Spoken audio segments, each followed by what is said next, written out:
Start करते हैं। यहाँ पे सबसे पहला फार्मूला, और फार्मूला नहीं कहेंगे यहाँ पे, बेसिकली हम यहाँ पे कुछ फार्मूलेज और कुछ टिप्स एंड ट्रिक्स यहाँ पे डिस्कस करेंगे जो आपके लिए एक्सेल में काम करना काफ़ी आसान बना देगा और आपकी जो वर्क प्रोडक्टिविटी है उसको काफ़ी हद तक वो इंक्रीज कर सकते हैं। तो यहाँ पे हम जो पहली ट्रिक है उसके बारे में बात करेंगे, कह सकते हैं पहली टिप्स है उसके बारे में बात करेंगे, फिर वन बाय वन हम इजी फार्मूले डिस्कस करेंगे और धीरे धीरे हम सारे फार्मूलेज हैं उनको अच्छी तरीके से समझते हुए यहाँ पे डिस्कस करेंगे। सो नंबर 1 है, सबसे पहले क्या आपको पता है कि एक्सेल में कितनी नंबर ऑफ रोज होती है या फिर कितने नंबर ऑफ कॉलम्स होते हैं? क्या हम इस तरीके से जैसे ये 8, 9, 10, 11, 12, तो क्या आपने कभी बिल्कुल बॉटम में जाके देखा है कि टोटल कितनी नंबर ऑफ रोज हैं? भाई अब कब तक जाओगे, बहुत टाइम लगेगा। कितने नंबर ऑफ रोज है किसी को पता है? नहीं पता होगा। तो नहीं पता तो मैं यहाँ पे बता देता हूँ कि अगर आपको बिल्कुल किसी भी एक्सेल सीट है उसके बॉटम में जाना है या फिर उसके एकदम राइट में जाना है तो वो आप कैसे जा सकते हैं? इसके लिए शॉर्टकट की है, कंट्रोल आप प्रेस करेंगे और जो एरो की है उनमें से आप अगर डाउन एरो की प्रेस करेंगे, कंट्रोल प्लस डाउन एरो की, तो बिल्कुल वो उस एक्सेल सीट के बॉटम में चला जाएगा। तो मैं कंट्रोल और डाउन एरो की प्रेस करता हूं तो आप देख सकते हैं बिल्कुल बॉटम में जा चुका है। तो यहाँ पे आप देख सकते हैं कितनी नंबर ऑफ रोज होती है टोटल एक्सेल में, 10,48,576। तो ये नंबर ऑफ टोटल रोज होती है एक्सेल एक सीट में। अब आपको वापस से बॉटम में जाना है, सॉरी टॉप पे जाना है, तो अगेन कंट्रोल के साथ आप जो अप एरो की है उसको प्रेस करेंगे तो आप बिल्कुल टॉप पे यहाँ पे आ जाएंगे। सेम इसी तरीके से आप अगर कंट्रोल के साथ राइट एरो की प्रेस करेंगे तो बिल्कुल आप इस तरीके से राइट में यहाँ पे चले जाएंगे। और अगर आपको वापस से लेफ्ट में आना है तो कंट्रोल के साथ आप लेफ्ट की यहाँ पे लेफ्ट एरो की प्रेस करेंगे। तो ये तो था कि एक्सेल में आप बिल्कुल बॉटम में, बिल्कुल लेफ्ट में, टॉप पे या बिल्कुल राइट में आप कैसे जा सकते हैं। सो ये एक्सेल अभी ब्लैंक है, मतलब इसमें कोई भी एंट्रीज, कोई भी डेटा, कोई भी वैल्यू नहीं है, इसीलिए वो बिल्कुल एंड में चला जा रहा है और बिल्कुल राइट में चला जा रहा है। बट अगर मैं यहाँ पे कुछ एंट्रीज इसमें मैं यहाँ पे एंटर कर देता हूँ, लेट से इस तरीके से, ठीक है, लेट से मैंने यहाँ पे 10 एंट्रीज यहाँ पे मैंने एंटर कर दी। तो अब अगर मैं कंट्रोल के साथ मैं डाउन एरो की प्रेस करता हूँ तो क्या होगा? आप देख सकते हैं ये 100 पे चला गया। इसका मतलब क्या हुआ? जो भी यहाँ पे जितनी भी वैल्यूज हैं हमारी रोज में या सेल में, उस सेल के बिल्कुल एंड में चला जाएगा, मतलब जहाँ तक वैल्यू है वहाँ पे चला जाएगा। अगर एम्प्टी है तो बिल्कुल एंड में चला जाएगा। अभी फ़िलहाल के लिए हमारे 10 रोज तक वैल्यूज हैं, फील्ड है, तो मैं अगर इसके बिल्कुल बॉटम में जाना चाहूँगा, मतलब 10 वैल्यूज हैं उनके बॉटम में जाना चाहूँगा, उस रो के बॉटम में जाना चाहूँगा, तो मैं कंट्रोल प्लस डाउन एरो की प्रेस करूँगा। ऊपर जाना होगा तो कंट्रोल प्लस अप एरो की प्रेस करूँगा। सेम इसी तरीके से मान लीजिए इधर भी कुछ वैल्यूज हैं, आई एम सॉरी, मुझे राइट में जाना होगा, इधर भी कुछ वैल्यूज हैं, मान लीजिए, आई एम रियली सॉरी, आदत लगी हुई एंटर प्रेस करने की, ठीक है। मुझे इस तरीके से अगर किसी भी, मैं यहाँ पे एक रो में हूँ, मुझे इसके बिल्कुल राइट में जाना है तो मैं क्या करूँगा? कंट्रोल प्लस यहाँ पे राइट एरो की प्रेस करूँगा तो ये राइट में आ जाएगा, कंट्रोल प्लस लेफ्ट एरो की प्रेस करूँगा तो बिल्कुल लेफ्ट में आ जाएगा। तो अगर वैल्यूज है तो उस वैल्यू जहाँ तक वैल्यू है उसके बॉटम में, उसके राइट में चला जाएगा। अगर एक्सेल सीट ब्लैंक है तो बिल्कुल वो जितनी भी टोटल नंबर ऑफ रोज हैं उसके बॉटम में चला जाएगा और उसके राइट में चला जाएगा, अगर एक्सेल सीट यहाँ पे ब्लैंक है तो मेरे हिसाब से ये आपको बिल्कुल समझ आ गया होगा। नंबर 1 ट्रिक थी। आगे हम यहाँ पे आते हैं, फॉर्मूलेज पे आते हैं। अब धीरे धीरे हम यहाँ पे फॉर्मूलेज पे काम करेंगे। सो मैं क्या करता हूँ, यहाँ पे मेरे पास कुछ यहाँ पे वैल्यूज हैं, लेट से यहाँ पे 10 से और 100 तक 10 मेरे पास वैल्यूज हैं। सो अब मैं चाहता हूँ पहला सबसे इजी फार्मूला यहाँ पे हम चेक करते हैं, काउंट फार्मूला, या फिर हम बात करते हैं पहले सम के बारे में। सो सम फार्मूला नाम से तो सबको ही पता है क्या करेगा, सम करेगा नंबर ऑफ गिवन वैल्यूज़ का। तो मान लीजिए मेरे पास यहाँ पे कुछ इस तरीके से 10 वैल्यूज हैं, 10 की जगह 10,000 भी हो सकती हैं, इट डजेंट मैटर, फॉर्मूला है जो सेम तरीके से उसी टाइम पीरियड में बिल्कुल क्विक यहाँ पे रिजल्ट यहाँ पे आपको देगा। तो यही फॉर्मूले यूज करने का एक तरीके से बेनिफिट होता है। तो आप सबसे पहली बात तो यहाँ पे यह है कि कोई भी आप एक्सेल में फॉर्मूला लगाओगे तो आपको यहाँ पे इक्वल साइन के साथ उसको लगाना होगा। जैसे ही आप इक्वल साइन प्रेस करेंगे और यहाँ पे वो फॉर्मूला टाइप करेंगे, जैसे SUM मैं लिखूंगा, तो आपको उससे रिलेटेड जो भी यहाँ पे फॉर्मूले हैं वो सारे यहाँ पे आपको दिखाई देंगे। इक्वल करके प्रेस करेंगे, तो ध्यान रखें कोई भी फॉर्मूला यूज करना है तो इक्वल साइन जरूर लगाना है। अगर मैं यहाँ पे इक्वल साइन नहीं लगाऊंगा, मैं डायरेक्ट सम लिखूंगा तो सम ही लिखाना आएगा, वो एक तरीके से एक नॉर्मल टेक्स्ट होगा, वो फॉर्मूले की तरह काम नहीं करेगा। सो आपको कोई भी फॉर्मूला यूज करना है तो आप क्या करेंगे, इक्वल साइन के साथ उस फॉर्मूले को टाइप करेंगे तो यहाँ पे आपको वो सजेस्ट कर देगा सम है। आप जैसे ही टैब प्रेस करेंगे, या तो आप उस फॉर्मूले को पूरा टाइप कर लो सम, या फिर आप जैसे ही टैब प्रेस करोगे तो ऑटोमेटिक वो फॉर्मूला यहाँ पे आ जाएगा। ठीक है, अब यहाँ पे आपको नीचे सजेशन भी मिल रहा है, देख सकते हैं सम, इसमें आपको कुछ दिया हुआ है number 1, number 2, dash dash dash dash. इसका मतलब क्या हुआ कि इसमें आप कॉमा करके जितनी भी वैल्यूज देंगे उनका वो यहाँ पे सम कर देगा। तो मैं क्या करूँगा, कॉमा करके 10, 20, 30, यहाँ पे मैं अगर 3 वैल्यूज देता हूँ और ब्रैकेट में क्लोज कर दूंगा और एंटर प्रेस करूँगा तो आप देख सकते हैं ये 60 यहाँ पे आ चुका है। जो क्या था, मैंने इस फॉर्मूले के अंदर 3 वैल्यूज यहाँ पे दी थी 10, 20, 30, तो उसका सम कर दिया इसने। अगर मैं इसमें जितनी भी वैल्यूज दूंगा कॉमा करके उनका सम कर देगा। लेट्स से 40 भी ऐड कर देता हूँ, एंटर प्रेस करेंगे तो यहाँ पे देख सकते हैं 100 उनका इसने यहाँ पे सम कर दिया है। जितनी भी वैल्यूज हमने उसके अंदर प्रोवाइड की थी उनका यहाँ पे उसने सम कर दिया है। बट ये तो हम क्या कर रहे हैं, यहाँ पे मैनुअली वैल्यूज दे रहे हैं 10, 20, 30, 40, इस तरीके से यहाँ पे हम मैनुअली वैल्यूज प्रोवाइड कर रहे हैं, मैनुअली वैल्यूज एंटर कर रहे हैं। ऐसे हम एंटर करेंगे 10, 20, 30 तो हम क्यों ना कैलकुलेटर का यूज करके सम कर लेंगे, उसमें वैल्यू तो आपको ऐड एंटर करनी ही पड़ेगी। तो यहाँ पे इसका जो एक्चुअल यूज है उस फॉर्मूले का वो क्या होगा, मान लीजिए आपके पास एक रेंज है और वो रेंज क्या है, मान लीजिए आपके पास, इसको रेंज बोलते हैं, जैसे A1 से लेके A1 से और लेट से A10 तक यहाँ पे आपके पास वैल्यूज है, तो एक रेंज हो गई A1 से A10 तक।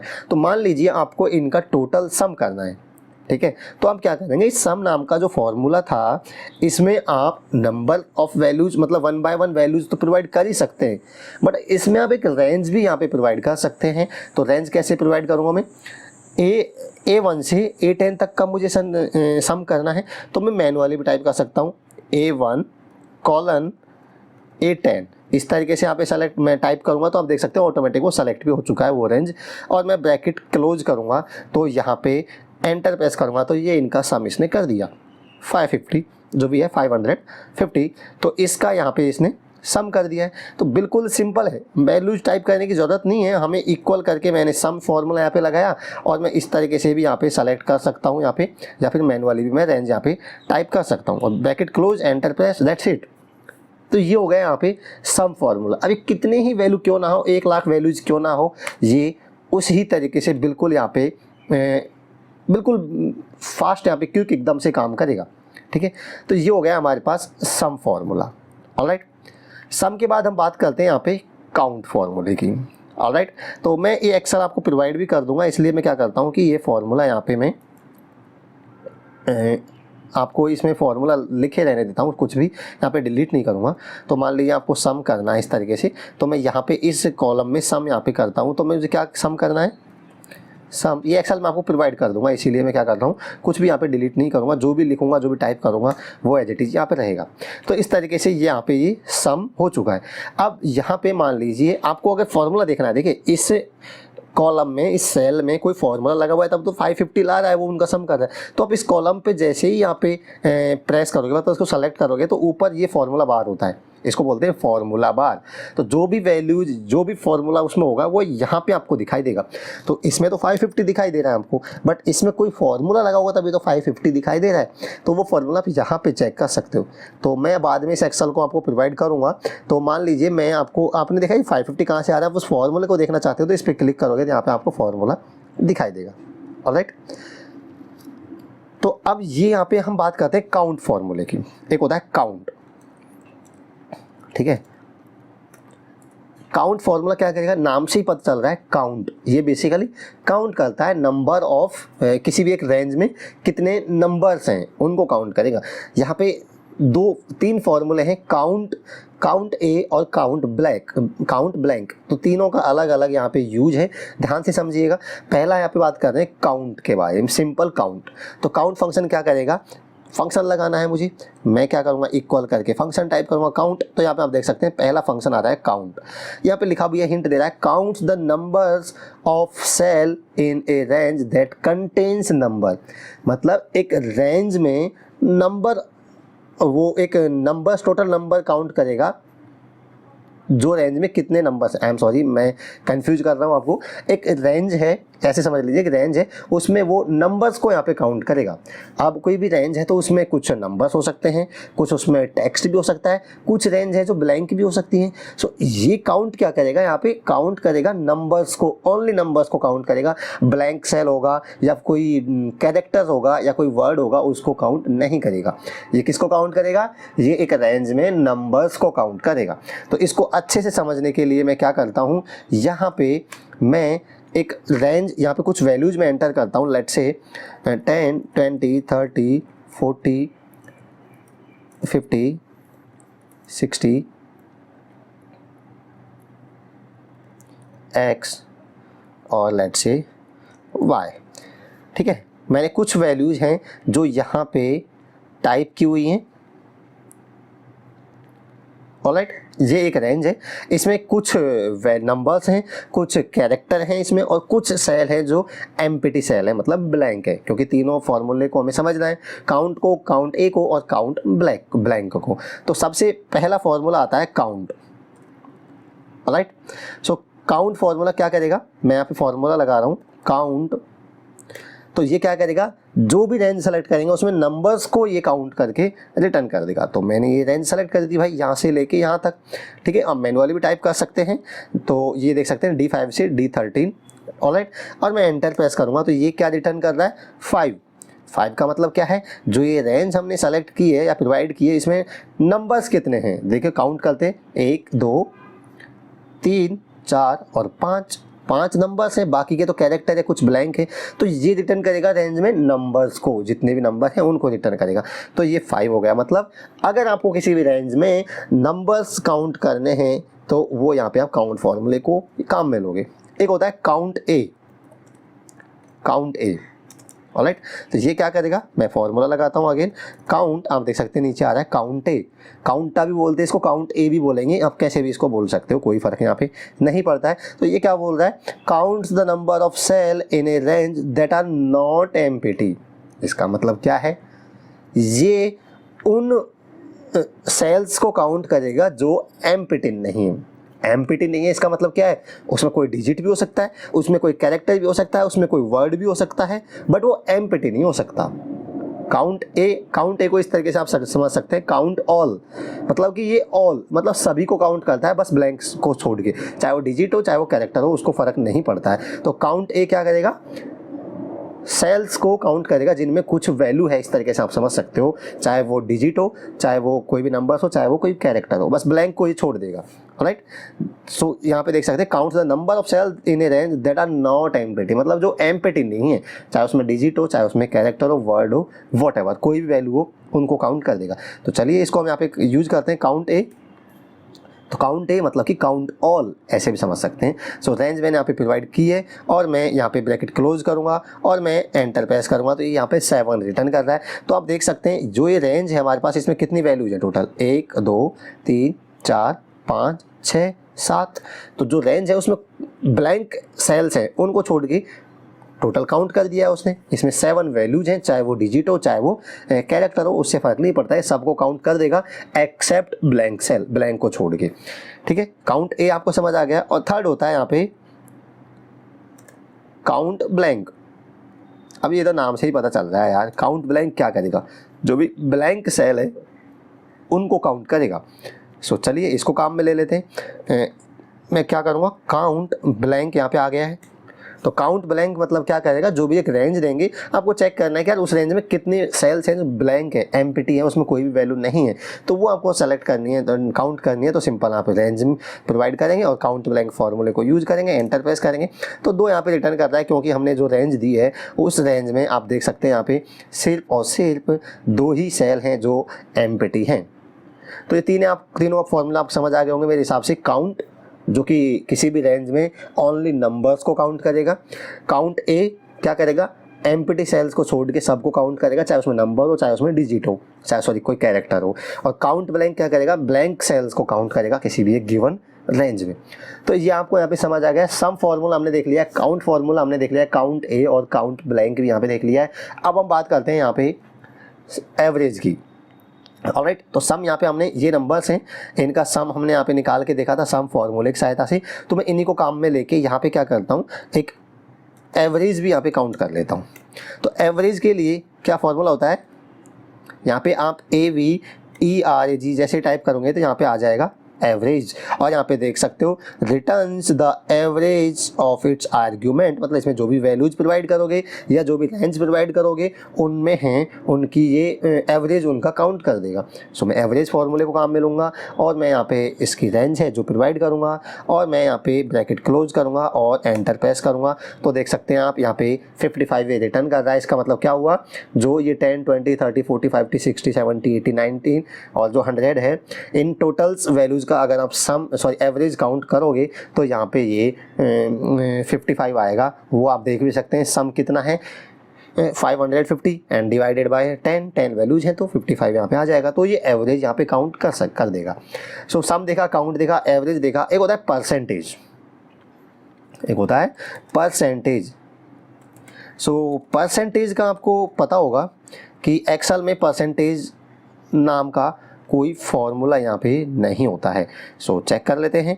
मैं यहाँ पे टाइप करता हूँ PERCENTAGE, तो देख सकते हैं परसेंटेज कुछ भी नहीं है, percentile समथिंग है, बट परसेंटेज नाम से कोई फॉर्मूला एक्सेल में नहीं होता है। क्यों?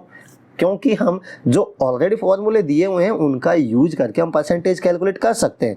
एक्सेल बोलेगा थोड़ा दिमाग खुद का भी लगाओ यार, जो फॉर्मूलेज उसने दिए हैं मैंने आपको वो फॉर्मूले दे दिए जिनका यूज करके आप परसेंटेज कैलकुलेट कर सकते हो। तो क्यों ना हम खुद का भी दिमाग लगा के यहाँ पे परसेंटेज कैलकुलेट कर देंगे। लेट्स से आपको ये 10 नंबर्स दिए हुए हैं, 10, 20, 30 इस तरीके से 100 तक, ऐसे समझ सकते हैं 10 सब्जेक्ट्स हैं उनके मार्क्स दिए हुए, समझ सकते हो, ठीक है। वरना 10 नंबर तो किसी के नहीं आएंगे 100 में से। तो मान लीजिए इनका आपको परसेंटेज कैलकुलेट करनी है, तो कैसे कैलकुलेट करेंगे, आपको पता है परसेंटेज कैसे कैलकुलेट करते हैं, number of total sum divided by values into 100 आप कैलकुलेट कर सकते हो। तो चलिए इसका परसेंटेज कैलकुलेट कर लेते हैं। अब सम आपको काउंट करना है, कैलकुलेट करना है, तो सम का तो भाई आपको फॉर्मूला पता चल ही गया होगा।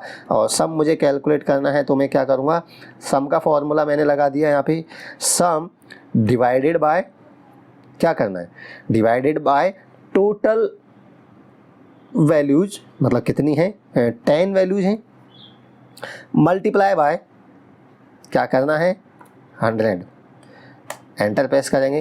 तो ये बिल्कुल गलत फॉर्मूला है। यहाँ पे फॉर्मूला यहाँ पे आप देख सकते हो, क्या मैंने इस सेल पे को सेलेक्ट किया तो ऊपर यहाँ पे फॉर्मूला आपको दिखाई दे रहा है, सम डिवाइडेड बाय टोटल वैल्यूज, मतलब सॉरी टोटल,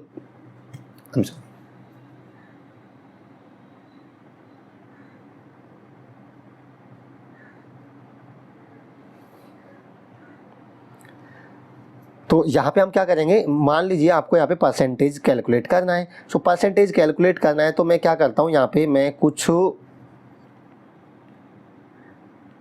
इसको रिमूव कर देता हूँ 1 मिनट।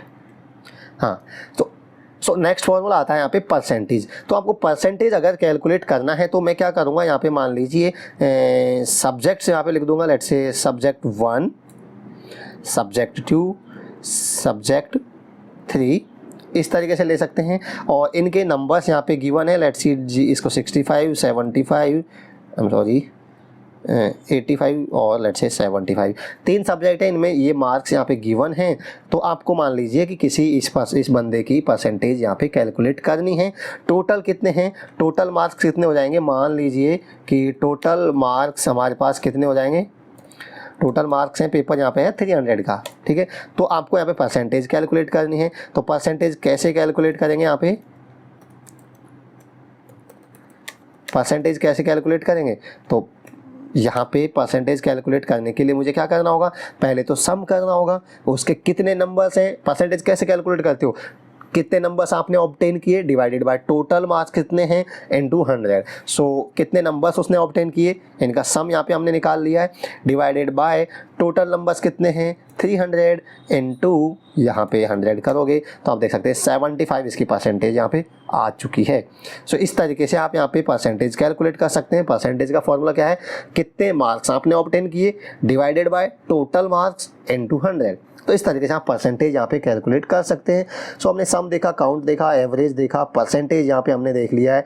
अब हम थोड़ा सा यहाँ पे मूव करते हैं या फिर स्ट्रिंग फंक्शन की ओर। यहाँ पे स्ट्रिंग फंक्शन यहाँ पे हम देखते हैं, तो मैं इधर की साइड यहाँ पे लिख देता हूँ क्योंकि ये सारी चीज़ें मैं आपको प्रोवाइड करना चाहता हूँ। तो स्ट्रिंग फंक्शन को हम यहाँ पे काम में लेंगे। तो मैं क्या करता हूँ, यहाँ पे कोई भी एक स्ट्रिंग यहाँ पे टाइप करता हूँ। लेट्स से मेरा ही नाम प्रोवाइड टाइप कर दूंगा मैं, Hemant Kumar Meena, because I love my self. और ये एक बहुत इम्पॉर्टेंट चीज़ है, खुद को खुद से प्यार करना आना चाहिए। दूसरे से प्यार तो सब करते हैं और दूसरों से भी करना चाहिए, बट सबसे इम्पॉर्टेंट चीज़ ये है कि खुद को खुद से प्यार करना आना चाहिए। आप जिस दिन खुद को समझने लग गए, खुद को प्यार करने लग गए, तो उस दिन आप समझ लीजिए कि बेहतर बनते जाओगे उस दिन से। तो love your self, okay, that's why I type my name Hemant Kumar Meena, ठीक है। सो चलिए आगे हम बात करते हैं, स्ट्रिंग्स फार्मूले की बात करते हैं। कुछ स्ट्रिंग से रिलेटेड फार्मूलेज हैं। तो जैसे मेरे पास मान लीजिए एक स्ट्रिंग है हेमंत कुमार मीना। स्ट्रिंग क्या होता है आपको पता होगा, एक ये लाइन है, एक कलेक्शन ऑफ कैरेक्टर ऐसे समझ सकते हो। स्ट्रिंग बेसिकली प्रोग्रामिंग लैंग्वेज में इसको स्ट्रिंग बोलोगे, आप तो क्या बोलोगे, कुछ लिखा हुआ है, कोई स्टेटमेंट है, कोई सेंटेंस है, ऐसे कह सकते हैं। तो ये एक स्ट्रिंग है मेरे पास, ठीक है। सो स्ट्रिंग ये है। अब मुझे क्या करना है, मैं चाहता हूँ कि इसमें से मुझे लेफ्ट से मुझे सिर्फ हेमंत को प्रिंट करना है। मान लीजिए मेरे पास एक, इसका और बेटर यूज मैं अभी बताऊंगा, अभी एक सिंपल एग्जांपल ले रहा हूँ, उसके बाद में इसका एक्चुअल यूज बताऊंगा कहाँ पे आता है।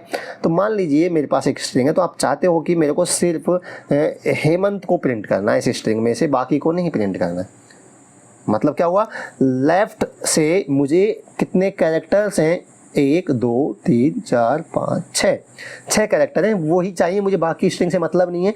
तो मैं क्या करूँगा, मैं यहाँ पे एक लेफ्ट फार्मूला होता है, तो जैसे ही मैंने लेफ्ट लिखा तो यहाँ पे आपको बता रहा है, हिंट भी दे रहा है, text comma number of characters, मतलब वो टेक्स्ट, वो स्ट्रिंग जिसमें से आप कुछ प्रिंट करना चाहते हो। तो मैंने इसको सेलेक्ट कर लिया, J5 में लिखा हुआ है ना, तो J5 comma number of characters. Left formula है, 2 पैरामीटर्स लेगा, मतलब 2 वैल्यूज लेता है। पहली वैल्यू क्या होगी, वो स्ट्रिंग जिसमें से आप कुछ काट छांट करना चाहते हो, और दूसरा क्या है, नंबर ऑफ कैरेक्टर्स, मतलब लेफ्ट से कितने कैरेक्टर आपको चाहिए।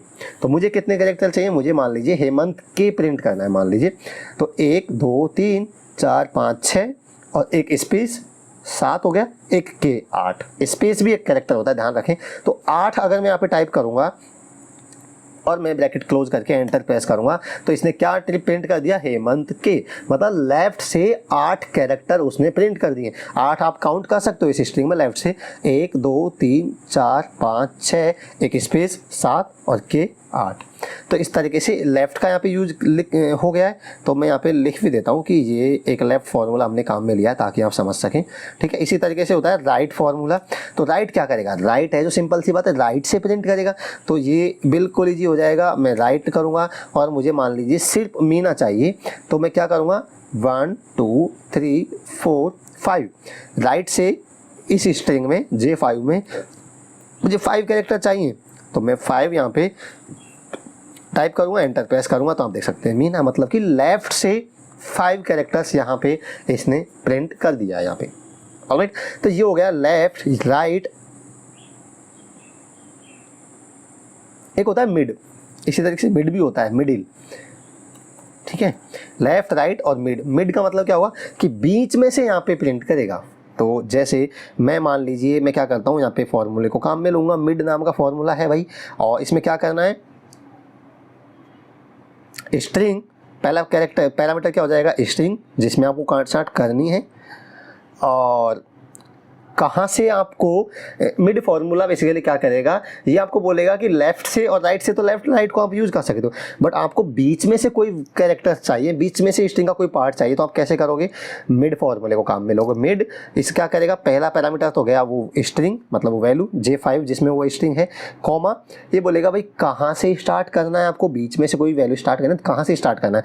मुझे लेट से कुमार को प्रिंट करना है इस स्ट्रिंग में, तो मैं क्या करूँगा, KUMAR मुझे ये चाहिए, मतलब बीच में से कोई स्ट्रिंग चाहिए, इसलिए मिड फॉर्मूले काम में लेता हूँ। तो ये क्या बोलेगा, कहाँ से स्टार्ट करना है मुझे भाई ये बता दो, और कितने कैरेक्टर आपको प्रिंट करना है मुझे ये बता दो। तो J5 कॉमा कहाँ से स्टार्ट करना है मुझे, 1 2 3 4 5 6 स्पेस 7 8 से स्टार्ट करना है भाई मुझे, और कितने कैरेक्टर्स काउंट प्रिंट करने हैं, 1 2 3 4। मुझे मान लीजिए कुमार प्रिंट करना है, तो कुमार में 5 कैरेक्टर हैं, तो मैं यहाँ पे मैं कॉमा करके 5 प्रोवाइड कर दूंगा, कॉमा 5, और मैं यहाँ पे ब्रैकेट क्लोज करूँगा, एंटर प्रेस करूँगा, तो इसने देखिए कुमार यहाँ पे प्रिंट कर दिया है।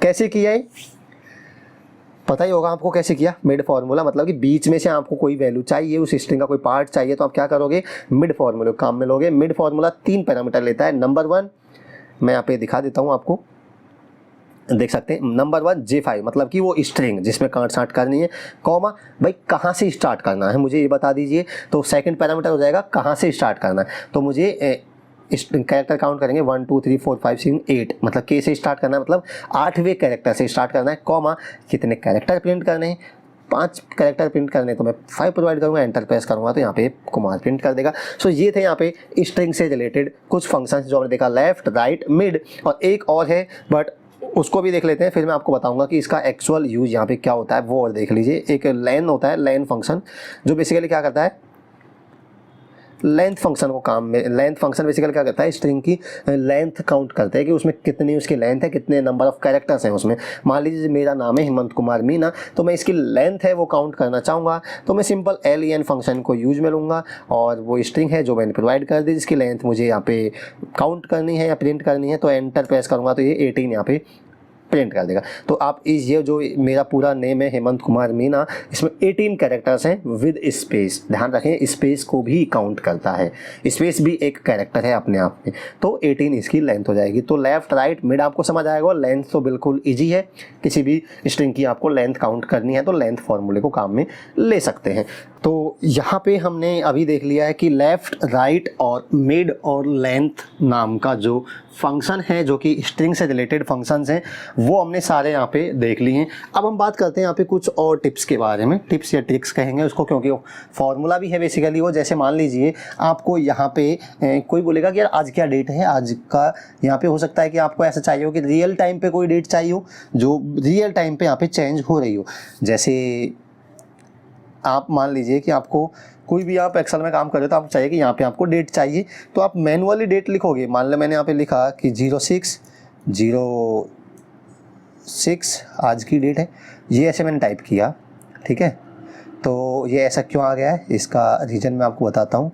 ये फॉर्मेट सेल है और वो टाइम में आ रहा है, तो मैं इसको डेट में कर देता हूँ, ऑलराइट, ताकि ये डेट फॉर्मेट में यहाँ पे हमें दिखाए, ठीक है।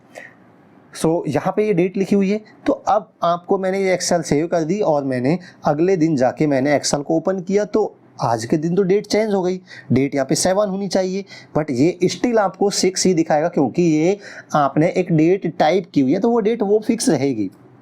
आप चाहते हैं कि जब भी मैं एक्सेल को ओपन करूँ रियल जो अपडेटेड डेट है वो यहाँ पे दिखाए, तो इसके लिए मतलब ये हुआ कि आपको आज की डेट चेक करनी है, तो इसके लिए एक फंक्शन होता है यहाँ पे टुडे।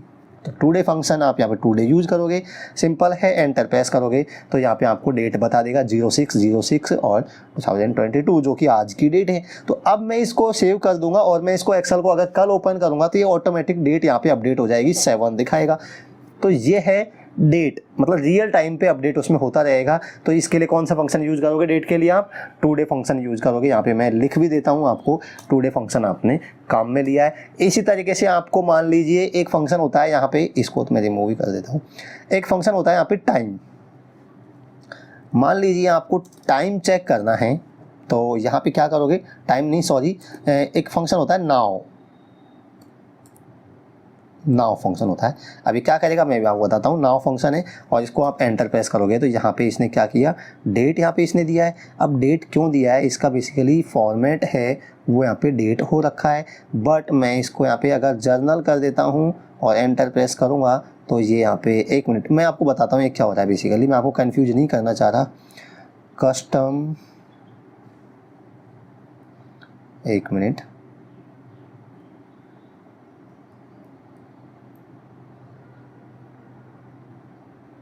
यस ठीक है। तो यहाँ पे आप देख सकते हैं अगर मैंने यहाँ पे बेसिकली क्या हो रहा था, जो ये सेल है उसकी अलग अलग फॉर्मेट होते हैं, उसकी टाइप होती है। जैसे नंबर बाय डिफॉल्ट तो नंबर में ही होता है, तो इसने डेट टाइम को नंबर में कन्वर्ट करके यहाँ पे लिखा था। तो आपको उसकी फॉर्मेटिंग यहाँ पे आप चेंज कर सकते हैं। जैसे आज की डेट है, इस पर राइट क्लिक करके फॉर्मेट सेल पे जाऊँगा तो ये अभी यहाँ पे डेट हो रहा है, मतलब इस सेल की डेट टाइप है जो डेट होनी चाहिए मेरे को वैसे बताना है। तो अगर ये जर्नल रहेगा या इसको मैं नंबर कर दूंगा तो इस डेट को भी नंबर में कन्वर्ट कर देगा, ये देख सकते हैं यहाँ पे। तो इसने नंबर में कन्वर्ट कर दिया है, तो ये डेट ही, बट उसने उस डेट के इक्विवेलेंट जो नंबर है वो यहाँ पे लिख दिया, क्योंकि उस सेल की टाइप नंबर है, उसमें हमने फिक्स कर रखा है उस सेल की टाइप नंबर है, तो नंबर ही उसमें लिखेगा।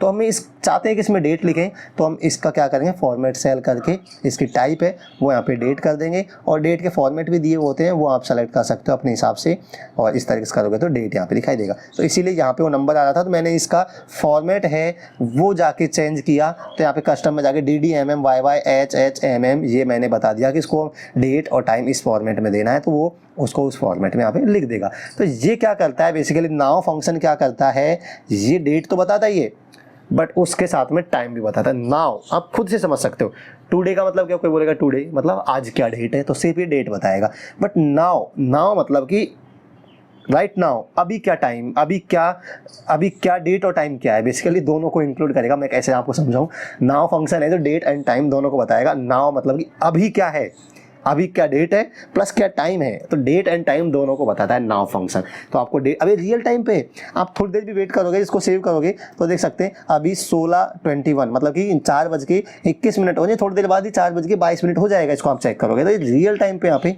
चेंज हो रहा है।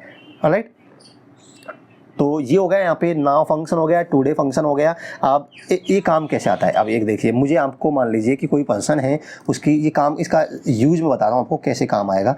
मान लीजिए कि मैं किसी पर्सन की, मेरे पास क्या है, DOB है, डेट ऑफ बर्थ है किसी के, आप देख सकते हैं 4:22 हो चुका है।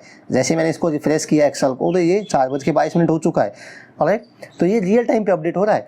तो ये डेट, मान लीजिए किसी की डेट ऑफ बर्थ मुझे पता है तो मुझे उसकी एज काउंट करनी है, तो कैसे काउंट करोगे, मान लीजिए छोटा सा एक कैलकुलेटर बनाना है आपको, एज कैलकुलेटर जो कि बेसिकली एज को कैलकुलेट करेगा। तो ये कैसे बनाओगे आप, ठीक है, कैसे बनाएंगे, डेट ऑफ बर्थ टाइप करो भाई। तो date of birth let's say मेरा ही एग्जांपल मैं ले लेता हूँ, तो मेरा एग्जांपल क्या हो जाएगा, लेट्स से 01/07/1994 जो कि मेरी डेट ऑफ बर्थ है। और लेट्स से आज क्या डेट है, मतलब कि टुडे, आज क्या डेट है। तो ये तो आप पता ही है कैसे आप निकाल सकते हो, टुडे फंक्शन का यूज़ करके निकाल सकते हो, ठीक है। अब यहाँ पे आपको टुडे फंक्शन ही यूज करना पड़ेगा। यहाँ पे आप मैनुअली 06/06 से 2022 लिखोगे तो आप इसको एक महीने बाद चेक करोगे तो वो वही डेट रहेगी 6 जून 2022। तो डेट, वो एज आपको उसी डेट का बताएगा, जबकि ऐसा नहीं होना चाहिए। आप इसको एक महीने बाद भी ओपन करोगे तो टुडे मतलब कि आज एज कैलकुलेट, आज के दिन कैलकुलेट करनी है ना, तो टुडे फंक्शन का यूज यहाँ पे करना ही पड़ेगा। ऑलराइट, तो अब मान लीजिए मुझे आपकी एज मैं मेरी बताऊँगा because I love my self. तो एज अगर कैलकुलेट करनी है मुझे मेरी, तो मुझे भी नहीं पता एग्जैक्ट तो मेरी कितनी एज है आज, आई थिंक 28 अप्रॉक्स होने वाली है 1 जुलाई को ही, तो नेक्स्ट मंथ 1 जुलाई। सो एज कैलकुलेट करूँगा, कैसे कैलकुलेट करूँगा भाई, मेरे पास 2 डेट है, डेट ऑफ बर्थ है, मेरे पास टुडे फंक्शन है जिसका यूज़ करके मैं आज का डेट यहाँ पे चेक कर सकता हूँ। तो मैं एज कैसे कैलकुलेट करूँगा, लेट्स से एक फंक्शन होता है यहाँ पे डेज, वो मैं आपको आगे बताने वाला था बट अभी आप समझ सकते हैं। डेज नाम का एक फंक्शन होता है जो कि 2 डेट होती है, उनके बीच उसमें कितना डेज है, उस डेट से लेके और स्टार्ट डेट से एंड डेट के बीच में कितने नंबर ऑफ डेज हैं वो आपको रिटर्न कर देगा, मतलब कि आपकी एज बता देगा बट डेज में बताएगा कि आप इतने दिन के हो चुके हैं। तो भाई मैं कितने दिन का हो चुका हूँ मुझे नहीं पता, मुझे एज पता है, कितने दिन का हो चुका हूँ ये मुझे नहीं पता, तो मैं डेज फंक्शन को काम में लूँगा। और 2 डेट हैं, स्टार्ट डेट मतलब डेट ऑफ बर्थ और आज की डेट यहाँ पे मैंने प्रोवाइड करी, एंटर प्रेस करी तो ये माइनस में बताएगा ऑफ कोर्स, क्योंकि स्टार्ट से एंड कर रहे हैं, जबकि एंड से 1, जैसे ऐसे समझ सकते हो स्टार्टिंग वैल्यू है 10 और एंड है 20, तो आप 10 - 20 करोगे तो -10 ही बताएगा आपको। बट आपको कैसे करना होगा, एंड माइनस से स्टार्ट करना होगा, 20 - 10 करना होगा। सो इसको मुझे चेंज करना होगा और इसको मुझे चेंज करके मुझे वापस से क्या करना होगा, यहाँ पे डेज नाम का फंक्शन है वो काम में लेना होगा। आपके बाद में today comma date of birth, enter press करूँगा तो मैं भाई 10,202 दिन का हो चुका हूँ आज के दिन। तो ये एज तो बता दी, बट ये किस में बताइए, बट इसमें नंबर ऑफ डेज में बताइए। अब सिंपल है यार, आपके पास नंबर ऑफ डेज आ चुके हैं तो इसको आप डिवाइडेड बाय 365 कर दो यार, वो आपको ईयर कैलकुलेट कर देगा। तो हम सॉरी ये अब इसको डेट में ही कन्वर्ट कर रहा है, ये बड़ा प्रॉब्लम होता है यार और लोग कन्फ्यूज हो जाते हैं कि क्या हो रहा है। इसका मैं नंबर में इसको करूँगा और नंबर्स में इसको मैंने किया तो आप देख सकते हैं 27.95, मैं 27.95 एज का हो चुका हूँ, मतलब ऑलमोस्ट 28 का होने वाला हूँ। जैसे आप डेट ऑफ बर्थ देख सकते हैं 1 जुलाई, मतलब कि नेक्स्ट मंथ। तो ऐसे तो यार कोई एज नहीं बताता, तो मैं इसको क्या करूँगा, इसको मैं राउंड फिगर में कर दूंगा। यहाँ पे फॉर्मूला है, मैं क्या करूँगा, एक और फॉर्मूला होता है यहाँ पे राउंड फार्मूला। क्या करोगे, उसके अंदर आप जो भी नंबर प्रोवाइड करोगे उसको वो राउंड फिगर में कन्वर्ट कर देगा। सो पूरा जो फॉर्मूला मैंने लिखा था एज कैलकुलेट करने का, उसको मैं राउंड के अंदर प्रोवाइड कर दूंगा। ऐसे देख सकते हो, राउंड कॉमा, ये बोलेगा राउंड कितने वैल्यूज तक करनी है, मतलब पॉइंट के बाद कितना डिजिट रखनी है वो आपको बताना है। भाई मुझे 0 रखनी है, क्योंकि एज कभी पॉइंट में नहीं बोलोगे। कोई बोलो कितने एज का हो गया, भाई मैं 28.0 एज का हो गया, ऐसे कोई नहीं बोलेगा। ऐसे बोलेगा मैं 28 ईयर्स का हो चुका हूँ। तो राउंड फिगर तो करना है, बट पॉइंट के बाद 0 डेसिमल वैल्यू चाहिए, मुझे कोई वैल्यू नहीं चाहिए। एंटर प्रेस करूँगा, ये फॉर्मूला यहाँ पे गलत बता रहा है मुझे। अब क्यों गलत बता रहा है इसको मैं अभी चेक कर लेता हूँ। राउंड है, यहाँ पे मैंने कॉपी पेस्ट किया था इसलिए डेज के आगे इक्वल लिख दिया था, वो गलत हो गया था। ठीक है, एंटर प्रेस करूँगा तो देख सकते हैं 28.00। वाओ, मतलब इसको तो करना ही है राउंड फिगर में, इसको तो कन्वर्ट करना ही है। मैं इसमें कुछ भी नहीं लिख रहा, ठीक है। अभी भी यहाँ पे एरर आएगी, ये बोल रहा है कि आपने यहाँ पे जो राउंड फिगर है वो उसमें आपने वैल्यूज़ नहीं दी।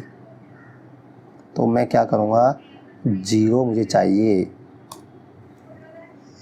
अरे यार 1 मिनट, मैं क्या करूँगा, फॉर्मेट सेल में जाऊँगा और इसको मैं यहाँ पे नंबर्स करूँगा और डेसिमल के बाद यहाँ पे 2 नहीं, मुझे कुछ भी नहीं लेना है, एक भी डिजिट नहीं लेना है, तो इसको 0 कर दूँगा। अब ओके है, देख सकते हैं एज मेरी कैलकुलेट की इसने 28। तो देखिए कैसे कैलकुलेट की वो आपको देखना है।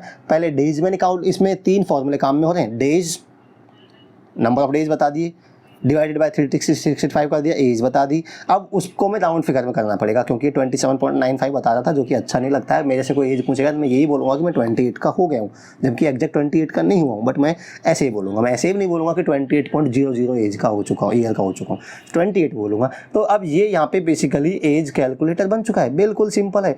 मैं यहाँ पे लिख भी देता हूँ सुनहरे अक्षरों में, age calculator. Alright, okay, merge and centre, इसको मैं बोल्ड भी कर देता हूँ, इसको मैं अंडरलाइन भी कर देता हूँ।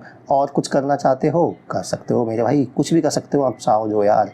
इसका मैं फ़ॉन्ट भी चेंज कर देता हूँ, ऐसे भी कर सकता हूँ, ठीक है। और मैं इसका क्या करूँगा, और क्या करूँगा, मैं इसको फिल भी कर सकता हूँ इस तरीके से। आप टेक्स्ट फिल भी यहाँ पे कर सकते हो और काफ़ी अच्छा सा टेक्स्ट मुझे चाहिए, कलर चाहिए,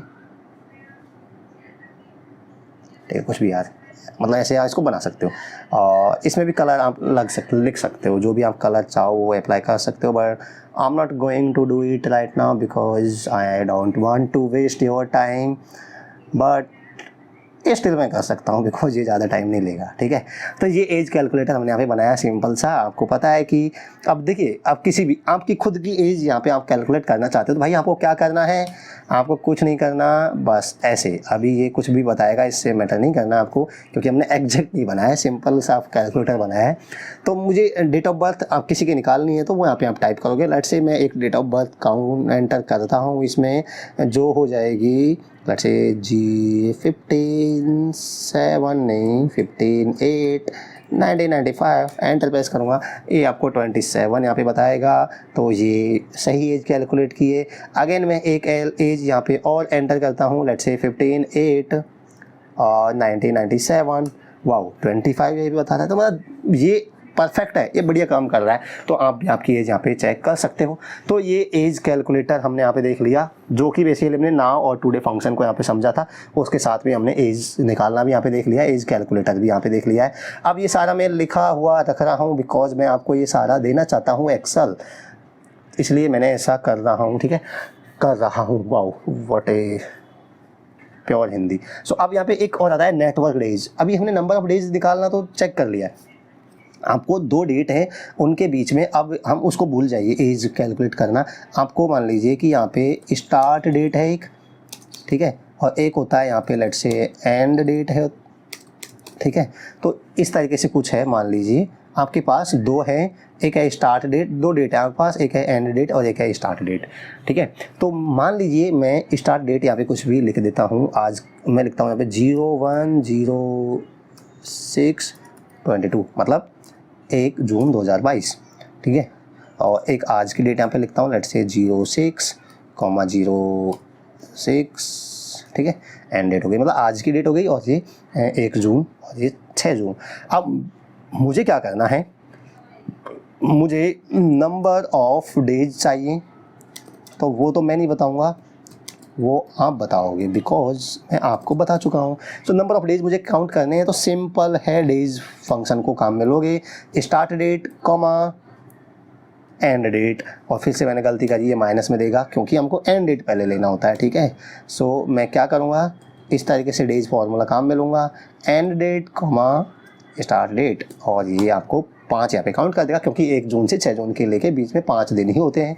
तो यहाँ पे इसने ये नंबर ऑफ डेज यहाँ पे रिटर्न कर दिया है, alright. So number of days return किया है, बट ये तो नंबर ऑफ डेज तो आगे भाई, हमें क्या करना है, ऑफिस में क्या काम आता है, ऑफिस में आप नंबर ऑफ डेज भी काम आएगा, कोई बात नहीं है, बट एक फॉर्मूला जो मैं यहाँ पे बताना चाहता हूँ वो है यहाँ पे नेटवर्क डेज, मतलब total working days, total work days, मतलब आपको टोटल वर्क डेज काउंट करने यहाँ पे भाई। टोटल वर्क डेज मतलब कि टोटल जो वर्किंग डेज आपको निकालने हैं 2 डेट के बीच में। तो 1 जून से लेके 6 जून मतलब आज की डेट है, इसमें total working days, total days तो कितने हुए, 5 हो गए, बट हम बात कर रहे हैं टोटल यहाँ पे वर्किंग डेज की। तो कैसे निकालोगे, उसके लिए बढ़िया सा काफ़ी सुंदर और काफ़ी अच्छा, काफ़ी यूजफुल फार्मूला होता है नेटवर्क डेज। तो आप यहाँ पे टाइप करोगे नेटवर्क डेज, तो यहाँ पे हिंट भी दे रहा है आपको, देखो हिंट क्या दे रहा है, start date end date comma holidays. तो ये क्या करता है, मतलब स्टार्ट डेट यहाँ पे देंगे, ये दे दिया मैंने, कॉमा एंड डेट मैंने यहाँ पे दे दिया है, और मैं यहाँ पे ब्रैकेट क्लोज कर दूंगा और एंटर प्रेस करूँगा, तो ये 4 यहाँ पे रिटर्न करेगा। बहुत सुंदर। 4 कैसे रिटर्न कर रहा है भाई ये, अब मुझे तो चेक करना है 4 क्यों रिटर्न कर रहा है। तो मैं क्या करूँगा, कैलेंडर ओपन कर लूँगा, कुछ आपको दिखाना चाहूँगा। कैलेंडर मैंने ओपन किया और मैंने यहाँ पे देखा आज 6 जून है और 1 जून ये हो गया, तो 1 2 3 और 4 वर्किंग डेज हुआ भाई। सैटरडे संडे तो वर्किंग डेज थोड़ी होता है, ये मान के चलता है कि सैटरडे संडे वर्किंग डेज नहीं है, मतलब कि वर्किंग डेज क्या होता है, मंडे टू फ्राइडे होता है, जो कि हमारे लिए भी यही अप्लाई होता है। तो वर्किंग डेज में बेसिकली सैटरडे संडे को काउंट नहीं किया जाता है। तो हम 1 जून से और 6 जून के बीच में देखेंगे तो total number of working days कितने हो गए, 1 2 3 4 और 5 को सैटरडे संडे आ गया, और 6 मतलब 4 वर्किंग डेज हैं। तो ये बहुत अच्छे से काम कर रहा है, नंबर ऑफ वर्क डेज यहाँ पे काउंट कर रहा है, जो कि 4 हो जाएगा 2 गिवन डेट के बीच में। अब ये आप 1 साल के बीच में भी निकाल सकते हो total number of working days कितने हैं। अभी तो मैं समझने के लिए आपको सिर्फ 1 जून से लेकर 6 जून का ही बता रहा हूँ समझाने के लिए। अगर आप चाहोगे कि कोई 1 साल के बीच में आप देखना चाहोगे कितने वर्किंग डेज हैं, तो वो आप काउंट कर सकते हो ईजिली। 1 मंथ में आप चेक करना चाहते हो कि यार इस मंथ में कितने नंबर ऑफ वर्किंग डेज थे, कितने हॉलीडेज थे, तो ऐसा कुछ भी आपको जहाँ काम करना है, ये फॉर्मूला यहाँ पे काम आ जाएगा, number of work days. But अभी ये सिर्फ और सिर्फ सैटरडे संडे को ही हटा रहा है, सिर्फ और सिर्फ सैटरडे संडे को काउंट नहीं कर रहा है, बाकी सबको काउंट करेगा। ये बाय डिफॉल्ट मान के चल रहा है कि सैटरडे संडे की छुट्टी होती है, सैटरडे संडे वर्किंग डे नहीं होता है।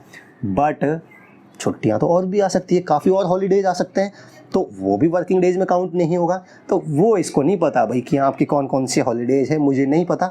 आप मुझे बता दो कि ये हॉलीडेज और आए थे हमारे ऑफिस में, ये और हॉलीडेज थे, तो इनको भी हटा देगा वो, दैट्स इट। तो कहने का मतलब है कि ये क्या करेगा, नेटवर्क डेज में इस तरीके से टाइप करूँगा तो हिंट में भी देख सकते हो, start date comma end date comma holidays, मतलब 3 पैरामीटर लेता है, स्टार्ट डेट, एंड डेट और हॉलीडेज, मतलब आपको कितने हॉलीडेज थे वो भी बताने होंगे, बट हॉलीडेज ऑप्शनल है। अगर आप हॉलीडेज नहीं प्रोवाइड करोगे, 2 ही पैरामीटर प्रोवाइड करोगे, तो ये क्या करेगा, बाय डिफॉल्ट मान के चलेगा सैटरडे संडे ही हॉलीडे हैं, बाकी और कोई हॉलीडे नहीं था। बट आपके केस में एक्स्ट्रा कोई और हॉलीडेज हैं तो वो आपको बताने होंगे ताकि वो एग्जैक्ट वर्क डेज यहाँ पे निकाल सके।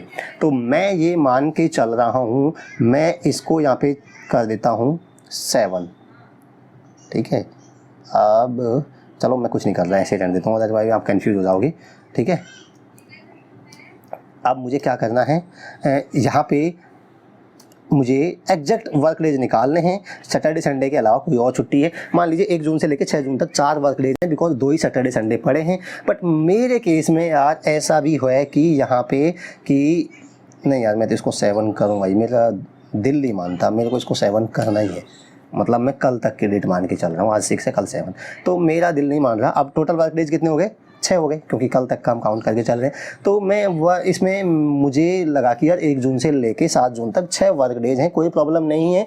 सैटरडे संडे इसने हटा दिए, बट हमारी तो 1 दिन की और छुट्टी थी या 2 दिन की और हॉलीडेज थे, तो वो भी वर्क डेज में काउंट नहीं होंगे। तो हॉलीडेज आप यहाँ पे लिख सकते हो, जैसे इतना तो आप कर ही सकोगे यार कि यहाँ पे हॉलीडेज लिखेंगे और इसको हॉलीडेज बताने होंगे कि आपको कौन कौन से दिन का हॉलीडेज था। लेट्स से हमारी ऑफिस में 2 जून का हॉलीडे था, नहीं था बट मान लो, और आज का भी मान लो यार, हमारी ऑफिस में तो हॉलीडे है क्योंकि मैं आज छुट्टी पे हूँ, तो मेरे लिए तो हॉलीडे ही है भाई। तो भाई मैंने बता दिया कि 2 और हॉलीडेज पड़े हैं हमारी ऑफिस में, सैटरडे संडे के अलावा ये और हॉलीडेज है, तो मुझे इनको भी बताना होगा ताकि वो एग्जैक्ट नंबर ऑफ डेज यहाँ पे काउंट कर सके।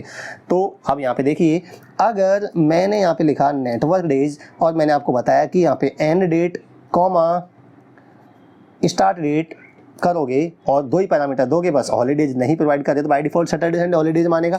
तो इसको मैंने एंटर प्रेस किया तो 5 बता दिया इसने, और 5 क्यों बता दिया यार, मैं तो बार बार वही गलती करता हूँ, बट आपको ऐसी बार बार गलती नहीं करनी है। ऑलराइट, सो नेटवर्क डेज यहाँ पे क्या करना है, एंड डेट, जो नंबर ऑफ डेज होता है ना उसमें end date minus start date करना है, बट टोटल वर्क डेज आप काउंट कर रहे हो, मतलब नेटवर्क डेज काउंट कर रहे हो, तो इसमें start date comma end date ही होगा, ना कि end date minus start date होगा। ये ध्यान रख लेना, यहाँ पे इंट भी आ रहा है, start date comma end date. Number of days निकालोगे उसमें end date minus start date करना है, बट इसमें आप क्या करोगे, start date comma end date, और आपने सिर्फ 2 ही डेट प्रोवाइड किए, कुछ भी प्रोवाइड नहीं किया, हॉलीडेज नहीं बताई, तो by default Saturday Sunday holidays मानेगा, तो 5 वर्किंग डेज हो जाएंगे 1 जून से लेकर 7 जून के बीच में। बट मुझे बताना है कि यार हमारे ऑफिस में 2 दिन का और हॉलीडेज था, तो मैंने हॉलीडेज थे वो सारे यहाँ पे मेंशन कर दिए, 2 ही हॉलीडे हैं इस डेट के बीच में, और बाकी होंगे वो सारे यहाँ पे आप मेंशन कर दोगे। तो अब कैसे आप एग्जैक्ट वर्क डेज निकालोगे, तो इसके लिए आपको क्या करना है, वही फॉर्मूला यूज करना है, network days start days comma end date comma, 1 minute यार, हुआ ही नहीं है select, start date comma end date comma holidays, मतलब इसको बता दो भाई मेरी ऑफिस में इतने और हॉलीडेज थे। तो अब क्या करोगे, यहाँ पे वो रेंज यहाँ पे सेलेक्ट कर दोगे, जैसे मैंने अभी 2 ही हॉलीडे थे तो दोनों को सेलेक्ट कर दिया, मतलब एक रेंज दे दिया, E26 थे E27, ऐसे 10 हॉलीडेज हैं, तो आप पूरी लिस्ट यहाँ पे दे सकते हो। फिलहाल के लिए मैं समझने के लिए 2 ही हॉलीडेज मान रहा हूँ, तो मैंने वो हॉलीडेज भी यहाँ पे प्रोवाइड कर दिए। मैं ब्रैकेट क्लोज करूँगा, एंटर प्रेस करूँगा, तो देखिए भाई ये 3 वर्किंग डेज हो गए, क्योंकि वैसे 1 जून से लेके 7 जून तक 5 वर्किंग डेज है, बट आपने बता दिया कि हमारे ऑफिस में 2 जून और 6 जून का भी हॉलीडे था, तो टोटल वर्किंग डेज कितने हो गए, 3। मैं कैलेंडर आपको निकाल के बता देता हूँ, यहाँ पे देखोगे भाई 1 जून से लेके 6 जून तक कितने वर्किंग डेज हैं, अगर हम कोई हॉलीडे नहीं मानेंगे तो 1 2 3 4 5 का सैटरडे संडे था, 6 और 7 5 वर्किंग डेज थे, बट हमने बता दिया कि 2 का भी हॉलीडे था और 6 का भी हॉलीडे था, तो हम कितने वर्किंग डेज हो गए, 1 2 का हॉलीडे था ही, 2 सैटरडे संडे हो गए, और 6 का भी हॉलीडे है, 7 3 वर्किंग डेज है, 3 वर्किंग डेज जिसने यहाँ पे बता दिया। तो ये एग्जैक्ट फॉर्मूला है टोटल वर्क डेज निकालने का, start date comma end date comma holidays की लिस्ट, इस तरीके से आप इसको बता सकते हो। ये बहुत शानदार फॉर्मूला है, काफ़ी ज़्यादा काम में आता है।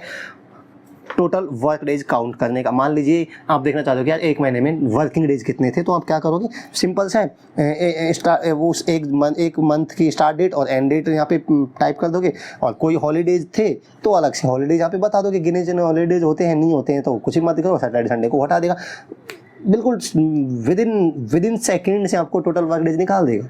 सो बहुत अच्छा यहाँ पे फॉर्मूला है ये नेटवर्क डेज। अब थोड़ा और स्ट्रिंग पे यहाँ पे काम कर लेते हैं, और स्ट्रिंग पे काम करने के लिए मैं बहुत यार मतलब व्यवस्थित नहीं कर रहा हूँ, क्या बोलते हैं इसको, बट चलो कोई ना, आप समझ लो। मैं एक स्ट्रिंग है मेरे पास, और अगेन मैं मेरा ही नाम लूँगा, हेमंत कुमार मीना, ठीक है। स्ट्रिंग से रिलेटेड कुछ और फंक्शंस देखते हैं। यहाँ पे लेफ्ट राइट मिड तो हमने देख लिया, लेंथ भी हमने देख लिया, एक होता है रिप्लेस और एक होता है सब्स्टिट्यूट, और भी वहाँ पे बताऊँगा, ठीक है। इससे पहले और आपको बता देता हूँ, एक होता है चलो यहाँ पे अपर क्या करेगा, बेसिकली यहाँ पे एक फंक्शन होता है अपर, और वो क्या करेगा, कॉमा इक्वल अपर आप जैसे लिखोगे तो यहाँ पे ये लेगा कि अपर नामक फंक्शन क्या करेगा, इसमें आप जो भी स्ट्रिंग टाइप करोगे उसको ये अपर केस में कन्वर्ट कर देगा। इट डजेंट मैटर कि अभी वो किस केस में है, ये तो बोलेगा भाई मुझे आप दोगे स्ट्रिंग, उसको मैं अपर केस में कन्वर्ट कर दूंगा, चाहे पहले से अपर केस में है तो भाई मेरा काम तो ईजी हो गया, मुझे कुछ नहीं करना पड़ेगा। अगर लोअर में है तो मैं लोअर केस में उसको अपर केस में ही कन्वर्ट करूँगा। तो देख सकते हैं हेमंत कुमार मीना, इसने अपर केस में कन्वर्ट कर दिया है। तो अब मैं इसको बिल्कुल प्लेन टेक्स्ट में लिखता हूँ, अपर लोअर कुछ भी काम में नहीं ले रहा हूँ, ठीक है, क्योंकि मैं आगे एक फंक्शन और है वो भी बताना चाहूँगा। मैंने ऐसे लिखा सिंपल हेमंत कुमार मीना, जो कि ऑलरेडी लोअर में है, तो मैंने अपर को यूज़ किया तो अपर में कर दिया इसने। तो अगर मैं लोअर फंक्शन को काम में लूँगा तो क्या हो जाएगा, देखिए LOWER, लोअर फंक्शन काम में लिया, स्ट्रिंग मैंने दिया, और ये इसको लोअर केस में कन्वर्ट कर देगा। अब वो ऑलरेडी लोअर केस में है तो उसका तो काम आसान ही हो गया, कोई प्रॉब्लम नहीं है, बट वो अपर में होती तो वो भी उसको अपर में कन्वर्ट कर देगा। एक और होता है यहाँ पे proper, lower upper proper, wow क्या नाम दिया, लोअर अपर और प्रॉपर का मतलब क्या होता है कि प्रॉपर फॉर्मेट में। प्रॉपर फॉर्मेट क्या होता है, जैसे मैंने स्टार्टिंग में लिखा था हेमंत कुमार मीना, तो हर वर्ड का पहला कैरेक्टर बड़ा, जैसे H capital, K capital, M capital, बाकी स्मॉल, ये होता है प्रॉपर फॉर्मेट। तो आपको चाहिए कि प्रॉपर फॉर्मेट में दो भाई मुझे, तो मैं प्रॉपर फंक्शन को काम में लूँगा, और PROPER प्रॉपर काम में लूँगा। मैंने स्ट्रिंग यहाँ पे दे दिए कि ये स्ट्रिंग है, इसको प्रॉपर फॉर्मेट में बना दो भाई। देख सकते हैं Hemant Kumar Meena, H capital, K capital, M capital, and this is called proper format. Lower upper proper, ये आपको यहाँ पे काम में समझ में आ ही गया होगा, ठीक है। तो लोअर अपर प्रॉपर। अब यहाँ पे हम बात करते हैं रिप्लेस। एक फंक्शन होता है रिप्लेस, वैसे मुझे सारे स्ट्रिंग के फंक्शन है जो एक साथ ही लिखने चाहिए थे, but I am very sorry for this, because मुझे जैसे जैसे याद आता जा रहा है मैं करते जा रहा हूँ। पहले मैंने वो फंक्शन बता दिया, अब ये याद आ गया, ये बता दिए। सो रिप्लेस फंक्शन क्या करेगा, नाम से पता चल रहा है कि it replace some part in given string. कोई भी स्ट्रिंग दी है उसमें से कुछ एक पार्ट को रिप्लेस करेगा। तो मैं इक्वल, मुझे फॉर्मूला यूज़ करना है तो इक्वल तो मैं लिखूंगा ही, और मैं रिप्लेस लिखूंगा तो ये हिंट दे रहा है old text start number comma number of character comma new character. तो ये क्या बोल रहा है कि भाई वो स्ट्रिंग बताओ जिसमें आप चेंज करना चाहते हो, कुछ रिप्लेस करना चाहते हो। ये हो गया भाई, मैंने स्ट्रिंग सेलेक्ट की, कॉमा बोला स्टार्ट नंबर, मतलब कहाँ से स्टार्ट करना है।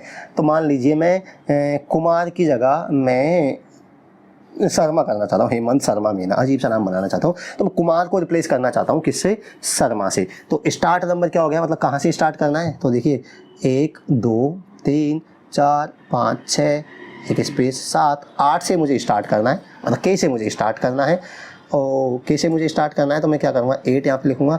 और ये 8 क्यों आ रहा है मुझे समझ नहीं आ रहा है क्या हो रहा है, ठीक है, कॉमा, एक मिनट यार, ये तो आउट ऑफ कंट्रोल हो रहा है, ठीक है, बट आपके साथ ऐसा नहीं होना चाहिए। रिप्लेस, ये हो गया ओल्ड टेक्स्ट, मतलब जिसमें रिप्लेस करना है, कॉमा स्टार्ट नंबर, मतलब कहाँ से स्टार्ट करना है, 8 से मुझे स्टार्ट करना है। और ये I32 क्यों ले रहा है यार, 8 सॉरी, ये नम लॉक शायद ऑफ था इसलिए कुछ भी लिख दे रहा था। Start date and number of character, मतलब कितने कैरेक्टर्स तक रिप्लेस करना है, ध्यान से समझिएगा। इसमें स्ट्रिंग में रिप्लेस करना है, कॉमा 8, मतलब 8 कैरेक्टर से स्टार्ट करना है, मतलब के से स्टार्ट करना है। कितने नंबर्स रिप्लेस करने हैं, 1 2 3 4 5। कुमार में 5 कैरेक्टर हैं तो 5 मुझे रिप्लेस करने हैं, तो 5 सॉरी नम लॉक मेरा ऑफ है इसीलिए ऐसा ये हरकत कर रहा है, कॉमा 5, कॉमा न्यू कैरेक्टर मतलब इसकी जगह क्या देना चाहते हो, तो मैं कुमार की जगह मुझे तो शर्मा यहाँ पे करना है, तो SHARMA मैं यहाँ पे दूंगा।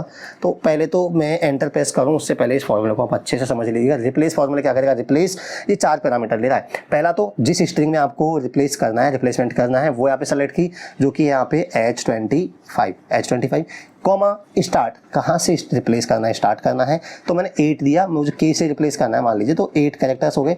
8 कॉमा कितने कैरेक्टर्स रिप्लेस करने, 5, मुझे कुमार को रिप्लेस करना है, कुमार में 5 कैरेक्टर्स हैं, 5 कॉमा क्या रिप्लेस करना है, कुमार की जगह क्या लिखना है, तो आपको यहाँ पे देना होगा, शर्मा दे दिया, एंटर प्रेस करूँगा तो ये देख सकते हैं हेमंत शर्मा मीना, वाओ क्या मस्त नाम दिया है, हेमंत शर्मा मीना। तो बेसिकली इसने क्या काम किया, और देख सकते हैं कुमार को शर्मा से रिप्लेस कर दिया है। तो मैं आशा करूंगा कि ये रिप्लेस फार्मूला आपको जरूर समझ आ गया होगा। ये आप यहाँ पे देख सकते हैं किस तरीके से काम कर रहा है, और आप हिंट को जरूर पढ़ें, हिंट से आप आसानी से यहाँ पे समझ सकते हो। जैसे मैं यहाँ पे फिर से रिप्लेस लिखता हूँ, तो यहाँ पे आप देखोगे टैब प्रेस करोगे तो हिंट यहाँ पे दे रहा है, इसके हिसाब से आप काम करोगे तो आपको आसानी रहेगी किसी भी फॉर्मूले को काम में लेने में। और फिर भी आपको कोई प्रॉब्लम आती है तो you are free to comment and ask me whatever you want to ask, whatever your doubt is, I am here to solve everything. Okay, सब कुछ मैं सॉल्व करूंगा, जो भी आपका डाउट हो वो सिर्फ कमेंट करके आप मुझे बता सकते हैं। और लास्ट यहाँ पे मैं टाइम वेस्ट नहीं करूंगा, एक फॉर्मूला और होता है, वो होता है सब्स्टिट्यूट का। अब मुझे सब्स्टिट्यूट की स्पेलिंग तो आती नहीं है, इसलिए मैं कुछ भी यहाँ पे लिख दे दूँगा, I am sorry for this, ठीक है।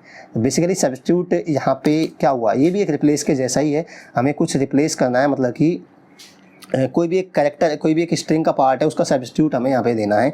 तो मैं इसको फिर से वही काम में लूँगा, फॉर्मूला मुझे लिखना है, तो मैं SUB सब्स्टिट्यूट यहाँ पे लिखूँगा, और आई एम होपफुली मेरी जो स्पेलिंग मैंने लिखी थी सब्स्टिट्यूट की वो सही है, ठीक है, सब्स्टिट्यूट। और तो यहाँ पे क्या करूँगा, वही स्ट्रिंग में दूंगा जिसमें मुझे ये चेंजेस करने हैं। तो ये क्या बोलेगा, टेक्स्ट, फिर क्या बोल देगा, ओल्ड टेक्स्ट, मतलब किसको सब्स्टिट्यूट करना है, मुझे किसको सब्स्टिट्यूट करना है, एक बार मैं मीना को हटा देता हूँ, हेमंत कुमार शर्मा करना चाहता हूँ, तो मीना को मैं सब्स्टिट्यूट करना चाहूँगा, तो किस स्ट्रिंग में सब्स्टिट्यूट करना है आपको वो दे दिया, किसकी जगह किसको सब्स्टिट्यूट करना है, मतलब किसको रिप्लेस करना है, तो मैं यहाँ पे दूंगा मुझे मीना को रिप्लेस करना है, तो मैं MEENA दूंगा, कॉमा न्यू टेक्स्ट, मतलब मीना की जगह क्या रिप्लेस करना चाहोगे, आपकी बार मीना की जगह मैं क्या करूँगा, यहाँ पे वर्मा, मैं कुछ भी करना दूंगा, मैं तो कुछ भी बना दो, मुझे कोई फ़र्क नहीं पड़ रहा है, ठीक है, क्योंकि यहाँ पे मैं आपको कुछ चीज़ समझाने के लिए हूँ, ना कि यहाँ पे कुछ जातिवाद फैलाने के लिए। सो यहाँ पे मैंने वर्मा दिया है, तो मैंने क्या किया, इस स्ट्रिंग में मीना की जगह मुझे वर्मा करना है, मतलब जहाँ मीना है उसको सब्स्टिट्यूट कर दो, रिप्लेस कर दो वर्मा से, ठीक है। और यहाँ पे एंटर प्रेस करूँगा तो देख सकते हैं हेमंत कुमार वर्मा, मीना को इसने सब्स्टिट्यूट कर दिया, इसकी जगह उसने दूसरा वर्ड, बेसिकली इसका सब्स्टिट्यूट हमने प्रोवाइड कर दिया कि भाई मीना को वर्मा से रिप्लेस कर दो। सो इस तरीके से ये काम करेगा। और ये सारे स्ट्रिंग के फंक्शंस हो गए, जो upper, lower, proper, replace, substitute and left, right, mid, length. Wow, कितने सारे फॉर्मूले देख लिए हमने सिर्फ स्ट्रिंग से रिलेटेड। तो ये होपफुली आपको समझ आया होगा, और मैं बता रहा हूँ तो समझ तो आएगा ही, ऐसा हो नहीं सकता कि मैं बताऊँ और आपको समझ ना आए। बट यहाँ पे एक और फॉर्मूला हम देखते हैं, यहाँ पे अभी 2-3 फॉर्मूले और देखेंगे। देखो यार, पूरा करना चाहूँगा मैं, क्योंकि मैं एक ही वीडियो में सब कुछ बताना चाहता हूँ, ठीक है। सो 1 घंटे की वीडियो ऑलरेडी हो चुकी है, 10 मिनट आपका मैं और लूँगा यहाँ पे। सो मुझे क्या करना है, कुछ नंबर्स मैं यहाँ पे प्रोवाइड कर रहा हूँ, लेट्स से 10, 20, 30, 40, 50, 60, 70, 80, 90 एंड 100। ओके, सो अब मुझे क्या करना है, यहाँ पे मैं बात कर रहा हूँ इफ़ फंक्शन की। मैं किसकी बात कर रहा हूँ, इफ़ फंक्शन की। तो इफ़ फंक्शन बेसिकली क्या करेगा बताता हूँ। इफ़ से पहले मैं आपको बताऊंगा कंडीशनल फॉर्मेटिंग के बारे में, जो भी इफ़ ही है वो भी एक तरीके से। सो कंडीशनल फॉर्म, यहाँ पे आप देख सकते हो, होम में जाओगे, यहाँ पे एक ऑप्शन आता है आपको कंडीशनल फॉर्मेटिंग। सो कंडीशनल फॉर्मेटिंग क्या करेगा, बेसिकली जो हमारी एक्सेल सीट है उसको फॉर्मेट करना based on some given condition. कुछ कंडीशन के हिसाब से टेक्स्ट, मतलब जो डॉक्यूमेंट है उसमें फॉर्मेटिंग करना is called conditional formatting. So conditional formatting मुझे करनी है। तो कंडीशनल फॉर्मेटिंग क्या हुआ कि मुझे फॉर्मेटिंग करनी है मेरे डॉक्यूमेंट की बेस्ड ऑन सम कंडीशंस। तो मैं क्या करूँगा, मेरे पास भाई ये रेंज है, मैंने इसको सेलेक्ट कर दिया, और मैं क्या करूँगा, सेलेक्ट करूँगा इस पर कंडीशनल फॉर्मेटिंग पे।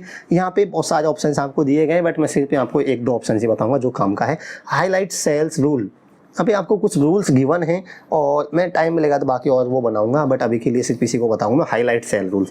तो इस पर आप जाओगे, यहाँ पे बोल रहा है कि हाईलाइट सेल रूल्स मतलब सेल्स को हाईलाइट करने के कुछ नियम्स यहाँ पे डिफाइंड है।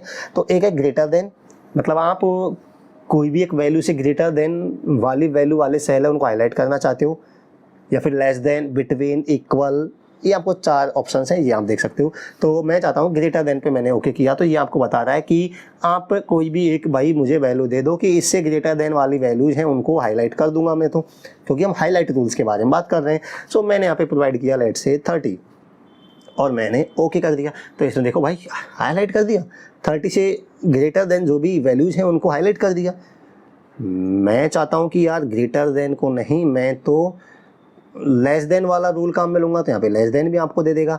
अगर आप यहाँ पे 30 प्रोवाइड करोगे तो 30 से कम की वैल्यूज हैं उनको ये यहाँ पे हाईलाइट कर देगा। बट उससे पहले ये पहले वाला रूल भी यहाँ पे लगा हुआ था, तो आपको क्या करना है, जो पुराना रूल है मतलब पुराना जो आपने कंडीशन लगाया उसको आपको रिमूव करना है। तो यहाँ पे ऑप्शन आता है क्लियर रूल्स, तो क्लियर रूल्स पे मैं क्लिक करूँगा तो यहाँ पे फिर ऑप्शन आता है clear rules from selected cell या clear rule from entire sheet. तो इस फिलहाल के लिए सेलेक्टेड सेल्स पे कर दूंगा। तो इसने मतलब जो पहले हमने रूल लगाया था वो इसने रिमूव कर दिया है। अब मैं नया रूल लगाता हूँ लेस देन वाला, तो मैं इस पर क्लिक करूँगा और मैं यहाँ पे जाऊँगा और मैं लेस देन पे जाऊँगा और मैं इसमें यहाँ पे 30 प्रोवाइड करूँगा, एंटर प्रेस करूँगा। देख सकते हैं 30 से नीचे के जो स्मॉल वैल्यूज़ हैं, नंबर्स हैं, उन पे इसने यहाँ पे उनको हाईलाइट कर दिया, क्योंकि हम हाईलाइट सेल रूल के बारे में पढ़ रहे हैं, सारे रूल्स हैं हाईलाइट सेल रूल के बारे में पढ़ रहे हैं। फिलहाल के लिए मैं इसको वापस से क्लियर कर देता हूँ और मैंने इसको क्लियर कर दिया। इसमें जो भी फॉर्मूला लगाया था वो इसी तरीके से मैं यहाँ पे बिटवीन वाला काम में लूँगा। अब आप खुद पढ़े लिखे हैं, आप इक्वल टू को तो कर ही लेंगे। बिटवीन वाला है कि कोई भी 2 वैल्यूज़ प्रोवाइड कर दो भाई मुझे, मैंने दे दिया 30 और मैंने दे दिया यहाँ पे लेट से 80, तो ये बोलेगा भाई मैंने 30 से 80 के बीच में जो भी वैल्यूज़ हैं उनको हाईलाइट कर दिया है।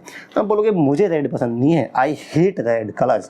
सो भाई मुझे रेड कलर हाईलाइट तो कर दिया ठीक है, बट मुझे नफरत है रेड कलर से, तो रेड कलर मत दो भाई, मुझे तो कोई और कलर दो।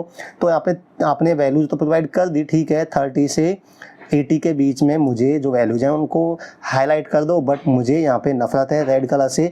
तो आप यहाँ पे ये गिवन है कुछ ऑप्शंस आपको, yellow fill with dark yellow text, green fill with this, red fill this red text, red border and custom formatting भी आप यहाँ पे कर सकते हो आपके हिसाब से। आप चाहो भाई मुझे इस फॉन्ट में चाहिए, इस टेक्स्ट में चाहिए, इस साइज़ में चाहिए, वट एवर आप कर सकते हो, बट इतना मैं नहीं जाऊँगा। मैं सिर्फ आपको इतना बता रहा हूँ कि यहाँ पे रेड की जगह आप और भी ऑप्शंस यहाँ पे सेलेक्ट कर सकते हो, जो गिवन ऑप्शंस हैं वो आपको यहाँ पे मिल जाएंगे। तो इस तरीके से आप हाईलाइट यहाँ पे कर सकते हो। तो ये था कंडीशनल फॉर्मेटिंग। कंडीशनल फॉर्मेटिंग यहाँ पे इसके रूल्स को मैं क्लियर कर देता हूँ। फिलहाल के लिए क्लियर रूल आ जाएगा फ्रॉम एंटायर सेलेक्टेड सेल्स। तो यहाँ पे हमने बात की हाईलाइट वाले ऑप्शंस की, तो ऐसे कुछ आपको हाईलाइट करना हो बेसिकली तो वो आप यहाँ पे कर सकते हो इनका यूज करके, राइट। तो यहाँ पे एक तो बहुत अच्छा ऑप्शन यहाँ पे आ रहा है डुप्लीकेट वैल्यूज़, तो डुप्लीकेट वैल्यूज़ को भी हाईलाइट कर देगा, ठीक है।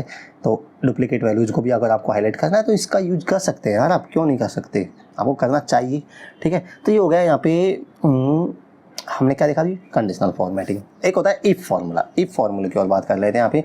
सो इफ़ फार्मूला क्या है यहाँ पे, मान लीजिए कि मेरे पास यहाँ पे कुछ परसेंटेज है, गिवन परसेंटेज है इस कॉलम में, और लेट्स से 75, 30, 60 एंड मैं यहाँ पे मैं 3 दूंगा, ज़्यादा क्यों दूँ मैं, यहाँ पे मैं देता हूँ 30, इसको मैं दूंगा 50 और इसको मैं दूंगा यहाँ पे लेट्स से 80, ठीक है। तो मुझे बेस्ड ऑन सम कंडीशन, मतलब यहाँ पे इफ़ कंडीशन की बात कर रहा हूँ, इफ़ फार्मूले की। तो इफ़ फार्मूला यहाँ पे देखो भाई, एक इफ़ फार्मूला होता है, अगर मैं कॉम इक्वल करके इफ़ टाइप करूँगा तो यहाँ पे इफ़ यहाँ पे 3 पैरामीटर्स लेता है। पहला हो जाएगा कंडीशन, दूसरा हो जाएगा अगर कंडीशन ट्रू होती है तो आपको क्या करना है, और थर्ड हो जाएगा कंडीशन फॉल्स होती है तो आपको क्या करना है, ऑलराइट। तो इफ़ मैंने यूज में लिया, अब मुझे यहाँ पे कंडीशन देनी है। कंडीशन क्या देनी है, मुझे कंडीशन देनी है कि ये वाला कॉलम है जो ग्रेटर देन है किससे, 30 से, ग्रेटर देन है 30 से, तो मैं मानूंगा कि कॉमा अगर ये कंडीशन ट्रू है तो मैं क्या करूँगा, मैं यहाँ पे लिख दूंगा भाई अगर 30 से अबव परसेंटेज है आपकी तो आप पास हैं, कॉमा अदरवाइज क्या हो जाएगा, अदरवाइज आप फेल हो, ठीक है, ब्रैकेट क्लोज कर दिया। ये कंडीशन दी मैंने। इफ़ कंडीशन दी कोई भी सेल है ग्रेटर देन 30 है, देन क्या करना है आपको, ट्रू है तो पास, मैंने यहाँ पे स्ट्रिंग में लिखना चाहता हूँ पास एंड कॉमा करके, अगर वो फॉल्स है मतलब कंडीशन फॉल है मतलब परसेंटेज 30 से नीचे है तो वो फेल आ जाएगा। अब मैं डबल कोट्स में लिख रहा हूँ बिकॉज ये एक स्ट्रिंग है, मतलब ये आपको इस सेल में लिखना है, प्रिंट करना है। एंटर प्रेस करूँगा, फेल बता रहा है, वाओ फेल कर दिया मैं इसको बिकॉज इसकी परसेंटेज 30 से अबव नहीं है। अब मैं क्या करता हूँ, मैं इसको इस तरीके से करता हूँ तो आप देखोगे इसको ये पास कर दिया बिकॉज ये 30 से अबव है। अगर मैं इसको भी 30 से अबव चेंज कर देता हूँ, मैं इसको 35 कर देता हूँ तो इसको पास कर देगा। देखो ये फॉर्मूले हैं जो इसीलिए ऑटोमेटिक चेंज होते हैं। जैसे आप कोई भी वैल्यू चेंज करोगे तो वो ऑटोमेटिक चेंज होंगे, आपको कुछ नहीं करना है, एक बार फॉर्मूला लगा देना है बस आपको। मान लो ये 80 है, इसको मैं कर देता हूँ 25 कर देता हूँ तो इसको फेल दिखा रहा है बिकॉज ये गिवन कंडीशन है उसके हिसाब से यहाँ पे फेल दिखा रहा है, राइट। तो ऐसे आप कर सकते हो। तो ये था यहाँ पे इफ़ कंडीशन। अब हम यहाँ पे एक और बात करते हैं, एक होता है वी लुकअप फॉर्मूला, ठीक है। और V lookup formula is very powerful formula. Basically यहाँ पे वी लुकअप फार्मूला क्या काम आता है वो मैं आपको बताना चाहता हूँ।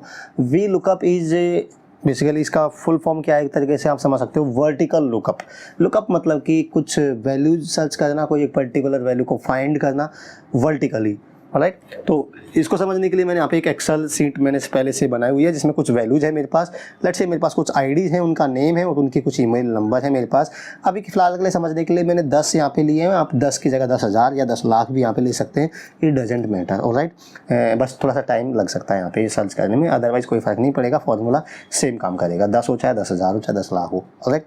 सो यहाँ पे मैंने ID नेम ईमेल यहाँ पे ली हुई है। तो मुझे देखना है, बेसिकली मैं चाहता हूँ कि यार ये मेरे पास कुछ डेटा है, इसमें मैं जिसकी ID 3 है 9 है 5 है उसकी ईमेल मुझे चाहिए, ठीक है। मेरे पास डेटा है 10,000 या 10 लाख डेटा हुआ तो कहाँ ढूंढेंगे, वैसे तो आप नहीं ढूंढ पाएंगे। हाँ आप ID से सर्च भी कर सकते हो बेसिकली, बट ये फॉर्मूला यहाँ पे और जगह काम आएगा, और कैसे काम आएगा मैं बताऊँगा अभी, ऑलराइट, ठीक है। अभी के लिए तो आप बोल दोगे कि आप Ctrl F प्रेस करके सर्च कर लो तो वो ठीक है, आपको समझ आ रहा है, बट फॉर्मूला आप समझिए, वो इसका और भी मैं यूज़ बताऊंगा, वहाँ पे यही फॉर्मूला काम करेगा यहाँ पे। सो कैसे करेंगे वो समझिएगा, फिर से बोल रहा हूँ थोड़ा सा कॉम्प्लेक्स हो जाएगा, यहाँ पे समझना है चीज़ को। इक्वल करूँगा मैं, वी लुकअप यहाँ पे लगाऊंगा तो यहाँ पे बेसिकली क्या करना है, लुकअप वैल्यू। लुकअप वैल्यू मतलब ये आपको बताएगा कि आपको क्या वैल्यू ढूंढनी है। मुझे 3rd वैल्यू ढूंढनी है, मतलब ID ढूंढना है 3rd, कॉमा कौन से डेटा में ढूंढना है वो डेटा आपको बताना होगा। सो मैंने क्या किया, इस पूरे डेटा को सेलेक्ट कर लिया एक रेंज, ऑलराइट, कॉमा 3rd क्या होगा, कॉलम इंडेक्स, मतलब आपको क्या सर्च करना है, ईमेल सर्च करना है ना। तो ईमेल ये बोल रहा है कि स्टार्टिंग से लेके क्या इंडेक्स है, 1 2 3, तीसरा कॉलम है तो आपको ये क्या हो गया, एक मिनट, ठीक है मैं फिर से लगाता हूँ, वी लुकअप, आपको क्या करना है, 3rd को ढूंढना है, कॉमा कौन से रेंज में ढूंढना है वो रेंज यहाँ पे दी, कॉमा कॉलम इंडेक्स मतलब 1 2 3 यहाँ पे आपको मैंने दिया, कॉमा फॉल्स। अभी फॉल्स क्या है मैं अभी बताऊंगा, और यहाँ पे आपको समझना है, फिर से बता रहा हूँ, इसमें 3 वैल्यूज हैं। G5 मतलब आपको जो ID सर्च करनी है, किस रेंज में सर्च करनी है, कॉमा यहाँ पे कौन सा कॉलम आपको प्रिंट करना है, ईमेल प्रिंट करना है तो ईमेल स्टार्टिंग से लेके कौन सा कॉलम है, 1 2 3rd कॉलम है, एंटर प्रेस किया तो ये देख सकते हैं c@gmail.com, 3rd के करस्पॉन्डिंग जीमेल क्या हुई, c@gmail.com, ठीक है। तो ये यहाँ पे इसने उसको प्रिंट कर दिया, मतलब सर्च कर दिया। इसी तरीके से आप बाकी इस पे फॉर्मूला लगाएंगे, सिंपल इसको ऐसे करेंगे तो आप देख सकते हैं 9 और 5 के करस्पॉन्डिंग जो भी ईमेल थी वो इसने यहाँ पे प्रिंट कर दिए। बट आपको समझना है इस फॉर्मूले को फिर से, क्योंकि यहाँ पे फॉल्स क्या था, यहाँ पे फॉल्स बेसिकली ये है कि एग्जैक्ट मैच के लिए आपको एग्जैक्ट मैच चाहिए तो यहाँ पे फॉल्स लिखना है, और आपको एग्जैक्ट मैच नहीं चाहिए तो यहाँ पे आपको ट्रू करना है। फिलहाल के लिए हम एग्जैक्ट मैच की बात कर रहे हैं, इसलिए यहाँ पे आपको फॉल्स लिखना होगा, ऑलराइट। तो देखने में बहुत आसान है, आपको समझ भी आ गया होपफुली, बट जब इसको काम में लोगे ना तो यहाँ पे काफ़ी प्रॉब्लम आती है, इसलिए बोल रहा हूँ ढंग से आपको इसको समझना है। तो ये फॉर्मूला है, और क्या था मैं फिर से बता देता हूँ। लेट्स से कि आपको मान लीजिए 7 कोई ID है, उसके करस्पॉन्डिंग आपको ईमेल चाहिए, तो क्या करना है आपको, वी लुकअप मतलब कि 7 ID की ईमेल आपको ढूंढनी है। तो वी लुकअप फॉर्मूला लगाओगे, क्या ढूंढना है, 7 कॉमा। अब एक चीज़ और है यहाँ पे, जो ढूंढ रहे हो मतलब जैसे आईडी ढूंढ रहे हैं, ठीक है, किसके बेस पे आप ढूंढ रहे हो, आईडी के बेस पे ढूंढ रहे हो, तो वो आईडी वाला कॉलम है इस डेटा में पहला कॉलम होना चाहिए। दैट इज नेसेसरी कंडीशन, या कह सकते हैं कि मस्ट कंडीशन, ये मस्ट सेटिस्फाइड है, यहाँ पे ज़रूरी है। जिस बेस पे आप ढूंढ रहे हो वो कॉलम पहला कॉलम होना चाहिए। जैसे आप आईडी के बेस पे ढूंढ रहे हो तो आईडी पहला कॉलम होना ही चाहिए, करना ही पड़ेगा, नहीं है तब भी, अदरवाइज फॉर्मूला काम नहीं करेगा। सो 7 फिलहाल हम आईडी के बेस पे ढूंढे तो आईडी पहला कॉलम है, कोई प्रॉब्लम नहीं है। कॉमा कौन सी रेंज में ढूंढना है, तो वो रेंज मैंने आप ही सेलेक्ट कर ली, ठीक है। कॉमा कौन सा इंडेक्स, मान लीजिए एक बार नेम लेना है मुझे, ईमेल नहीं लेना है, नेम लेना है, तो स्टार्टिंग से कौन सा इंडेक्स है, नेम 1 2, सेकंड इंडेक्स है, सेकंड कॉलम है सेकंड। कॉमा मुझे बात कर रहा हूँ मैं एग्जैक्ट मैच की, तो यहाँ पे मुझे फॉल्स करना होगा। एंटर प्रेस करेंगे तो आप देख सकते हैं G7 के करस्पॉन्डिंग यहाँ पे आप देखोगे उसका नेम है तो G है। तो इस तरीके से यहाँ पे काम करता है वी लुकअप फॉर्मूला। तो ये तो हो गया कि जब हमारे पास डेटा है इस शीट में और यहीं पे हम सर्च कर रहे हैं। आप कह सकते हो कि अब मैं तो यार कंट्रोल F करूँगा और मैं यहाँ पे 7 सर्च करूँगा और मुझे इस तरीके से यहाँ पे मिल गया, फाइंड कर दूँगा मैं, मुझे 7 यहाँ पे मिला, तो इस तरीके से आप फाइंड कर लोगे, ठीक है, ऑलराइट। बट हम बात कर रहे हैं जब अभी तो क्या हुआ कि डेटा यहीं पे है और यहीं पे आप इसी सीट में सर्च कर रहे हो। ऐसा भी तो हो सकता है कि आपका डेटा किसी और सीट में, मैं यहाँ पे आ गया, मेरे पास ये सीट है, मेरे पास ये डेटा है, जबकि मैं किसी दूसरी सीट में मुझे चाहिए कि यार मुझे इस 3 आईडी के करस्पॉन्डिंग मेल क्या है और उसका नेम क्या है, मुझे ये चीज़ें चाहिए, ठीक है, मेल और नेम दोनों चाहिए। और 7 के करस्पॉन्डिंग मेल क्या है और नेम क्या है, बट डेटा कहाँ है, डेटा तो किसी और ही सीट में पड़ा हुआ है, ठीक है, पड़ा होगा। तो अब वी लुकअप यहाँ पे भी काम करेगा। कैसे काम करेगा, थोड़ा सा ध्यान से देखना है, ठीक है। मैं फिर से लगाता हूँ वी लुकअप फॉर्मूला। क्या सर्च करना है, 3 सर्च करना है। आईडी के बेस पे सर्च करें तो आईडी पहला कॉलम होना चाहिए। आपको जाना है इस सीट पे, सीट नंबर 2 जिसमें डेटा है, और यहाँ से आपको ये डेटा सेलेक्ट कर लेना है, ठीक है। वापस आ जाना है आपको सीट नंबर 4 पे ही, और कॉमा कर देना है। कौन सा इंडेक्स सर्च करना है, ईमेल लानी है, तो मुझे लिखना होगा 3 क्योंकि उस डेटा में 3rd इंडेक्स था, और कॉमा मुझे यहाँ पे इसको लिखना होगा फॉल्स क्योंकि मैं चाहता हूँ एग्जैक्ट मैच। वाह, काम नहीं कर रहा है, क्यों, क्या बोल रहा है यहाँ पे, कुछ प्रॉब्लम है। तो क्या प्रॉब्लम है वो फ़िलहाल के लिए मैं अभी देख लेता हूँ। मेरे पास जो डेटा है जो सीट 2 में पड़ा हुआ है, ठीक है, बट ये यहाँ पे इसको ले रहा है सीट 4 कर दे रहा है, ठीक है, तो इसको मुझे सीट 2 कर देना है। देख सकते हैं अभी भी ये काम नहीं कर रहा है। ओके, एक मिनट रुकिए, इसको थोड़ा सा मैं बड़ा करूँगा और मैं फिर से वी लुकअप फॉर्मूला लगाऊंगा, क्योंकि कुछ भी गलत हो जाता है ना तो दोबारा से करना मैं बेहतर समझूंगा। वी लुकअप आपको 3 ढूंढना है, किस में ढूंढना है, तो आप जाएंगे सीट 2 में जहाँ पे आपके पास डेटा है, ऑल राइट।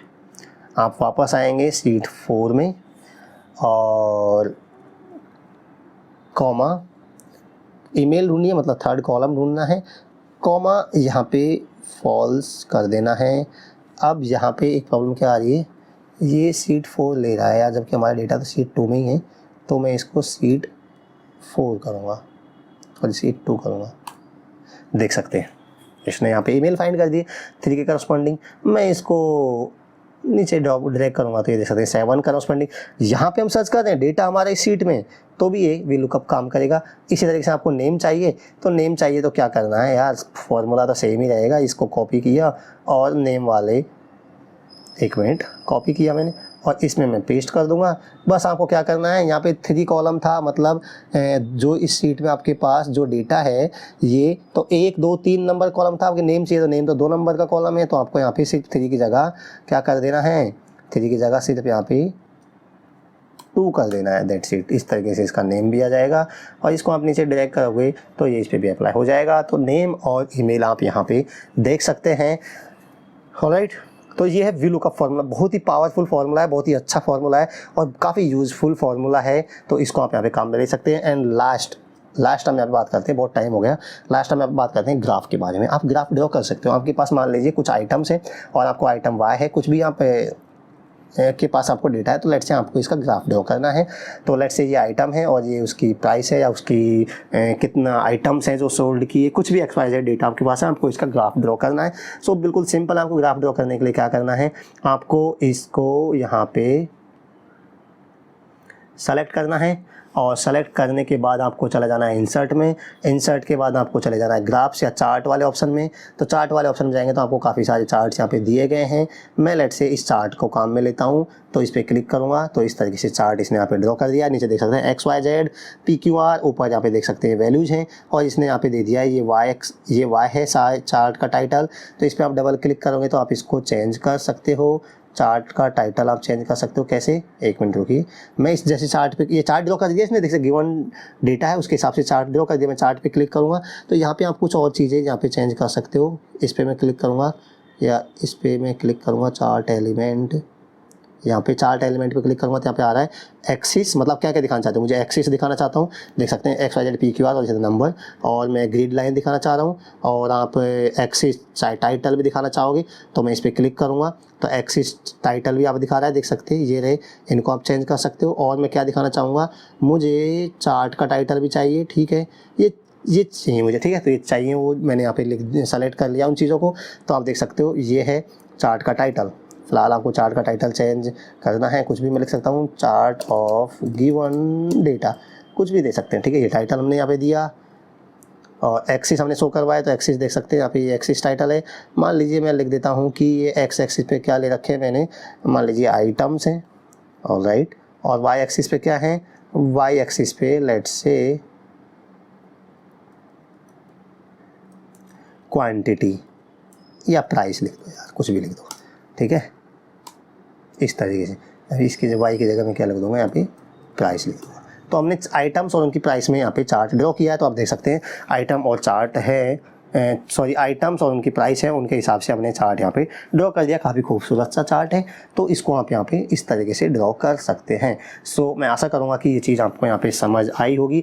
हमने इस वीडियो में वो ज़रूरी, मैं नहीं कहूँगा कि सारे फार्मूले तो डिस्कस कर लिए हैं, बट वो ज़रूरी और इम्पोर्टेंट फार्मूले यहाँ पे डिस्कस किए हैं जो कि हमारे ऑफिस वर्क के लिए काफ़ी ज़्यादा हेल्पफुल होंगे। अगर आप एक ऑफिस में हैं, आप काम करते हैं और एक्सेल पे आपके काम है, तो डेफिनेटली ये फार्मूले कहीं ना कहीं आपके लिए यूज़फुल होंगे। हमने यहाँ पे, मैं आपको समरी दे दूँगा, मैं क्या क्या प्रोवाइड, क्या क्या बताया मैंने अभी आपको, मैं जल्दी से बता देता हूँ। हमने यहाँ पे सबसे पहले देखा कि सेलेक्ट, हम टॉप में बॉटम में राइट लेफ्ट साइड कैसे जा सकते हैं। उसके बाद हमने देखा सम formula, count formula, average, percentage निकालना हमने देखा, काउंट ए देखा, काउंट ब्लैंक हमने देखा, हमने इफ़ कंडीशन देखी थी, हमने यहाँ पे लेफ़्ट राइट मिड लेंथ है ये देखा था, हमने यहाँ पे रिप्लेस, सब्स्टिट्यूट, प्रॉपर, लोअर, अपर ये देखा था, हमने यहाँ पे नाउ और टुडे फंक्शन को देखा था, हमने यहाँ पे एज कैलकुलेटर यहाँ पे बनाया था वो भी हमने देखा, हमने नंबर ऑफ डेज काउंट करने का फॉर्मूला देखा, हमने नेटवर्क डेज यहाँ पे फॉर्मूला है जो देखा, जो कि वर्क डेज निकालने के काम में आता है, हमने वी लुकअप फॉर्मूला देखा, हमने इफ़ कंडीशन हमने यहाँ पे देखी और हमने यहाँ पे ग्राफ भी यहाँ पे देखा। तो बहुत सारी चीज़ें हमने यहाँ पे देख ली हैं और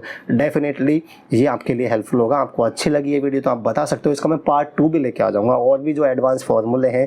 अभी तो इफ़ के अंदर इफ़ फार्मूला आप लगा सकते हो, ये कैसे लगा सकते हैं, तो ये सारी चीज़ें मैं इसका पार्ट 2 में बता दूँगा। अगर आप बोलोगे, कमेंट करोगे, इसका अच्छा रेस्पॉन्स आएगा, तो आप और हाइयर और थोड़ा डिटेल में और थोड़ा डेप्थ में जाना चाहते हो तो यहाँ पे मैं इस पर सेकंड पार्ट भी बना दूंगा। फिलहाल के लिए हमने इस 1 वीडियो में पूरा एक कंप्लीट पैकेज मैंने देने की कोशिश की है ताकि आपको एक अच्छा खासा ओवरव्यू एक्सेल का यहाँ पे हो जाए, एक्सेल का ओवरव्यू यहाँ पे मिल जाए। और वीडियो आपको अच्छी लगी तो डेफिनेटली लाइक ज़रूर करें, कमेंट करके बताएं कि वीडियो आपको कैसी लगी। आपका कोई भी डाउट, कोई भी क्वेरी हो वो भी आप कमेंट करके बताएं, और कोई भी डाउट क्वेरी नहीं है तो भी आप कमेंट करके आपका फीडबैक ज़रूर दें कि वीडियो आपको कैसी लगी। क्या आप इसका सेकंड पार्ट भी चाहते हैं तो वो ज़रूर से कमेंट करके बताएं। फ़िलहाल के लिए मैं इस वीडियो को यहाँ पे करता हूँ क्लोज। इस वीडियो में इतना डिस्कस करेंगे, मिलते हैं नेक्स्ट वीडियो में नेक्स्ट टॉपिक के साथ। तब तक के लिए bye bye, take care and have a nice day.